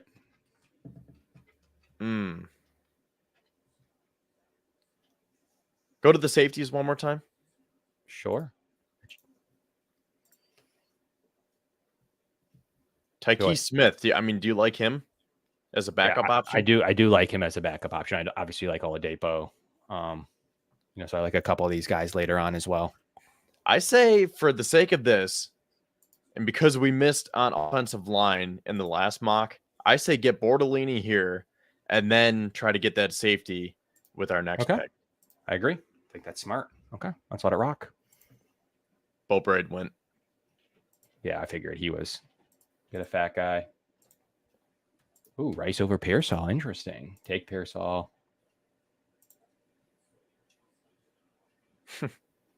Get a fat guy. Okay, back up on the clock. Mason McCormick is. They could certainly. It's a nice looking player there. I wouldn't hate it. Smith will wait. We're going to wait for safety here a little bit now. We'll wait on running back a little bit. I mean, I like Mason McCormick personally. I don't see the problem. We haven't gone defensive tackle. Wingo. They could go Wingo. I think it's either Wingo or McCormick. Okay. I think let's double down and let's continue to build this our offensive line, which we didn't do last draft. Sure. It's a smart move. Portolini and Mason McCormick. Javon Baker, 5th round. Yep. Brendan Rice went finally. That's a lot of picks. No, thank you. No. All right, safety. Yep. You want to go all Depot? I think so. Okay. It's a rocket. I think it's a good pick there. Great pick there. So offensive line's in good shape. They drafted 2 interior guys, so I think they're in good shape there.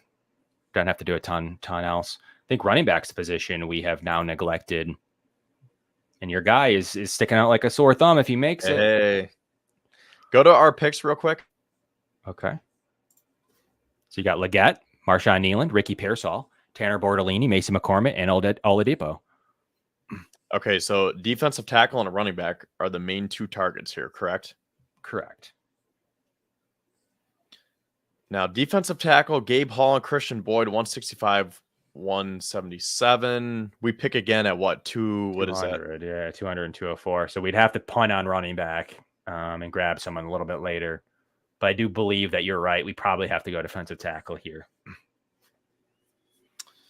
So would you rather I think so too. I mean, I think running back is important, but going the Bills, I don't know. I think there's more value towards the end of Saturday with the running back than there is defensive tackle. So I would probably say either Gabe Hall or Christian Boyd here. All right, I'll go Gabe Hall. I think that's a smart pick. Yeah, I think so too.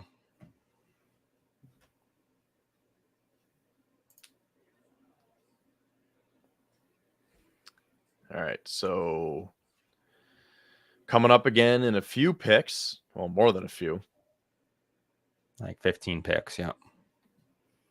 What do we got for running back? Let's take a look.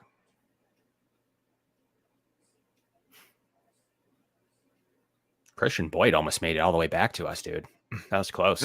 Devonshire just went. So Kamara. Wow. Yeah, I mean, is Kamara still there? No, he just went at 197. Oh, yeah, that's a really good round. All these guys, Nugent, we already double dipped there, but Boyd, Devonshire, and Kamara would have been definitely, we would have had to have a discussion. Jarius Monroe. Haven't gotten a corner yet, have we? No, let's go Jarius Monroe. I think it's fair. Okay, and then 204 back up on the clock. I mean, I think by far they have avoided running back to this point. I mean, I only like Vidal. I don't like anyone else on this list. Yeah, we can take Vidal. Okay. We have 1 pick left, Kevin. What do you want to do? Quarterback for fun? Let's do it. Yeah, if Hartman's there, I'll take him. I'm a Notre Dame guy. Okay.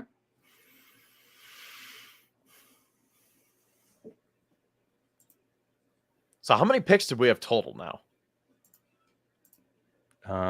Hartman just went. Is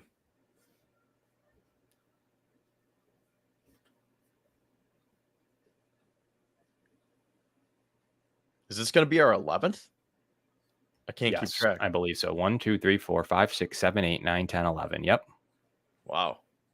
No, 10. Sorry, we traded 3 for to come up. Oh, okay. So we acquired a couple and then we got rid of those essentially. Yeah. So we're right back to where we started with 10 picks. That's right. Fair enough. I really don't think that the Bills can roster more than 10 players. Like 10 has to be that cutoff line. You can't draft more than 10. So I think we're looking at single digits here. Okay. So let's put this to bed. I think it's still let's go. Gabriel Murphy is a guy that I like from UCLA. Do you like anybody else? Yeah. Take him. I think that's smart. Yeah.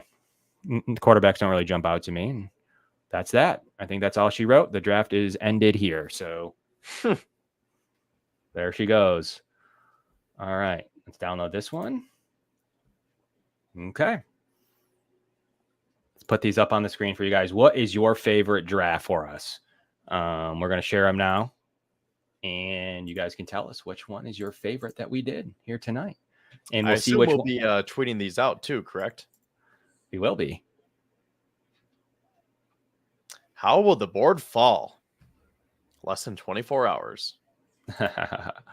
So there's draft one, or draft, excuse me, that's draft two. Let's start with draft one, just for consistency's sake.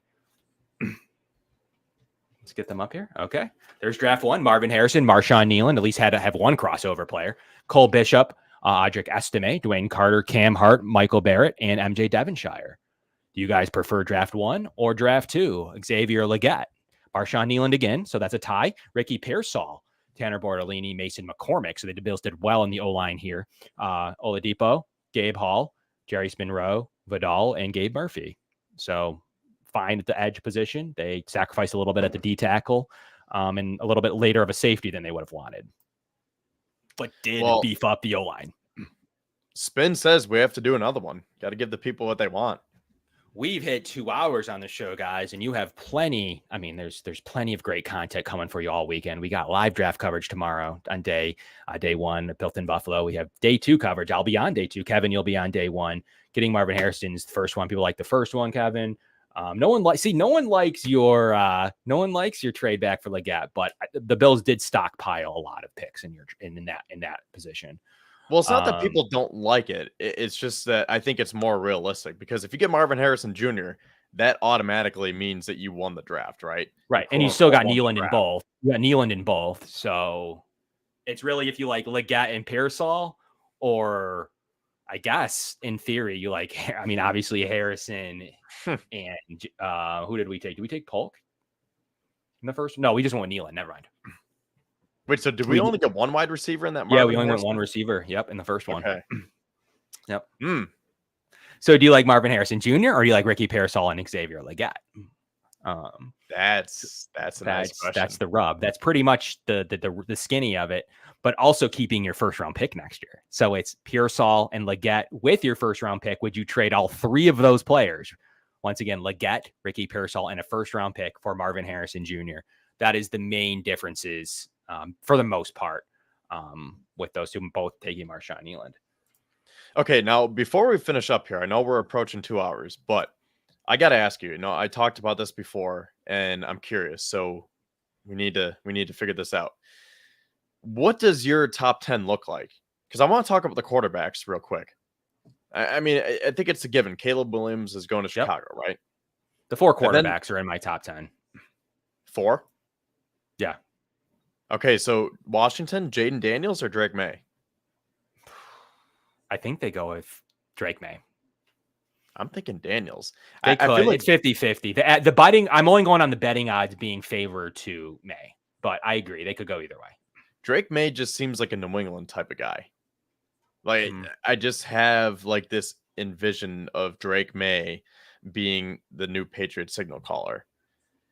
I don't know. Right. It's definitely going to be interesting. I think Arizona will take Marvin Harrison unless they do want to trade back. Who's your 4th quarterback? Do you have Minnesota coming up to get McCarthy? Yeah. Okay. Yep, I do. Now, I kind of hinted at this during the show. Do you think Bo Nix can slide into the first round or Michael Penix? Because, again, we probably want that because the more quarterbacks that get selected. I don't think before us, though. Maybe at the end. I don't think either with our pick or after. I don't think before us. Yeah, I mean. I personally would bet after 28, regardless of where. Did you hear the report today that the Giants are potentially thinking about Penix at number 6? Oh, please do. That would change everything. Can you imagine? Please do. Yeah, that would be super helpful. I hope they do. And then let's see, just rounding out the top 10. 5 is the Chargers, right? It goes Chargers, then Giants. Yep. Chargers got to take a wide receiver, right? Yeah, I believe so. I mean, maybe they want to build up the offensive line, but like if Malik Neighbors is there, I think if you're not trading Justin Herbert, you need to build around and surround him with new talent after getting rid of Keenan Allen and Mike Williams. So then what do the Giants do? Do they get a quarterback or do they go get Odunze? Or do they try to build up their line? I think that depends. If the quarterback's there, they go quarterback for sure. If they're gone in your scenario, they probably go receiver. But once again, I don't have too much of it. See, I don't have too much of a beat on the Giant. Like ultimately, I've done most of my research on more what could impact the Bills. I guess it's possible they go with the receiver there with the Giants, the selection. I think tackle for sure at 7 though. Yeah, with Tennessee. Yep. Yeah, so I think they go tackle for sure. I could see that. Atlanta defensive end, edge rusher, Dallas Turner. Yeah, that makes sense. I think that makes sense. Chicago, I mean, I understand Odunze is the best player on the board, but I mean, they have 3 boundary receivers. Does DJ Moore play slot? Yeah, he plays a little bit of everything. He's an inside-outside guy.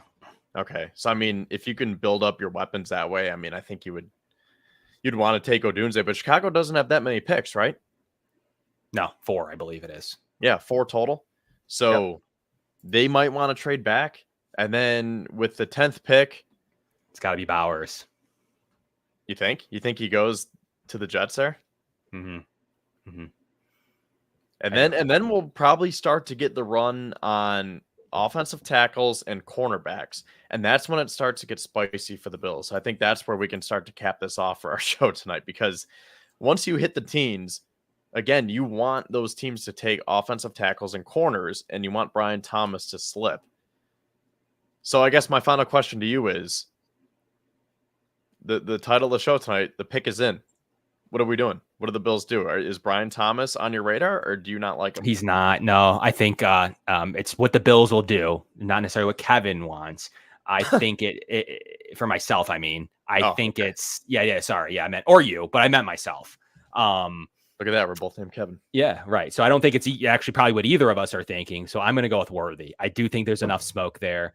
I do think that's what ends up being, and it's a good player. I think that's ultimately what I would lock in. But I think the trade up to get Odunze is in the cards if he falls enough in the scenarios you were talking about that we just went through. So I think there's a range there. I don't know what it is. Maybe 9, maybe 10 or 11, 12. But there is a range there that the Bills, I think, will come up. I just don't know how high. But I wouldn't be shocked with a come up to that spot. But I'm going to predict it doesn't happen. I'm going to predict Xavier Worthy at this stage. That would be where pick is in as we approach the draft. Are you still a McConkey guy?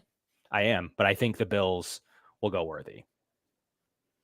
I mean, if he's gone or they don't, Worthy would jump out to me at that stage. But Worthy and Ladd are going from 26 to 34 for sure. I can't wait. Yeah. It's going to be fun. Yep. It's going to be fun. Well, we really appreciate everyone. We hit the 2-hour mark. Thank you so much. We put a lot of prep work in this. We'll be back with you day 3. So on Saturday, we'll have all of this come wrapped up. We'll talk about, see if we hit either draft that we did, see if either of them hit, see if any of the Kevin individuals or my individual hit. I came up for Odunze. Kevin we've talked about his, and then we've also done our 2 live mocks. So we'll see which one of any will be the most accurate mock draft here for the Bills. I'm still thinking Worthy's the most likely, but also tune in for the rest of the coverage here. You can catch all of our shows and all of our guests from all over Draft Talk and Bills Talk. You can catch us here as well all weekend. I'll be in a spot Friday. Kevin will be in a spot Thursday, but we really appreciate everybody being here for 2 hours. 700 to 800 live viewers right now. That means the world to us. Smash the like button. To our sponsors, Autism Awareness in the Summit Center, Larson-Timko Funeral Home, and Dave Dengler, as well as Coughlan's Pub. So we really appreciate everybody being here. We'll actually be live for one special edition Saturday show every year. We'll be live at you this Saturday for day 3 of the draft. as well as next Wednesday. So we'll get you a bunch here to kind of recap all of this. Kevin, any final parting thoughts for us? Oof. Let's see if we can finish with the hot take here, and maybe we can get a prediction right. I really don't have one. It's just so hard because I could see Bean trading up. I could see. No, I really think Bean trades up. Like, I think that is my final take. I don't know how far he's going to trade up, but I think Brandon Bean trades up. If he trades up for Kyer Elam, he's trading up for a wide receiver. And if he doesn't, I don't think time to panic, but I'm going to start to have some questions. You got Lance, final thought from Lance Nelson. Roma Dunze is a bill. So we're going to leave everybody with that for the night. I think that's in the realm of possibilities, all the way from Rome to Xavier Worthy to maybe Johnny Newton. But we'll see what that and more. And we'll break down everything. You'll get a chance to break down first. I'll be on Friday. And then we'll be live here on air on day 3. But from the Going Deep Buffalo podcast and the Built-in Buffalo podcast network, Kevin and Kevin, looking forward to being here for you all weekend. So thanks so much for tuning in, and we'll catch you all soon. Go Bills.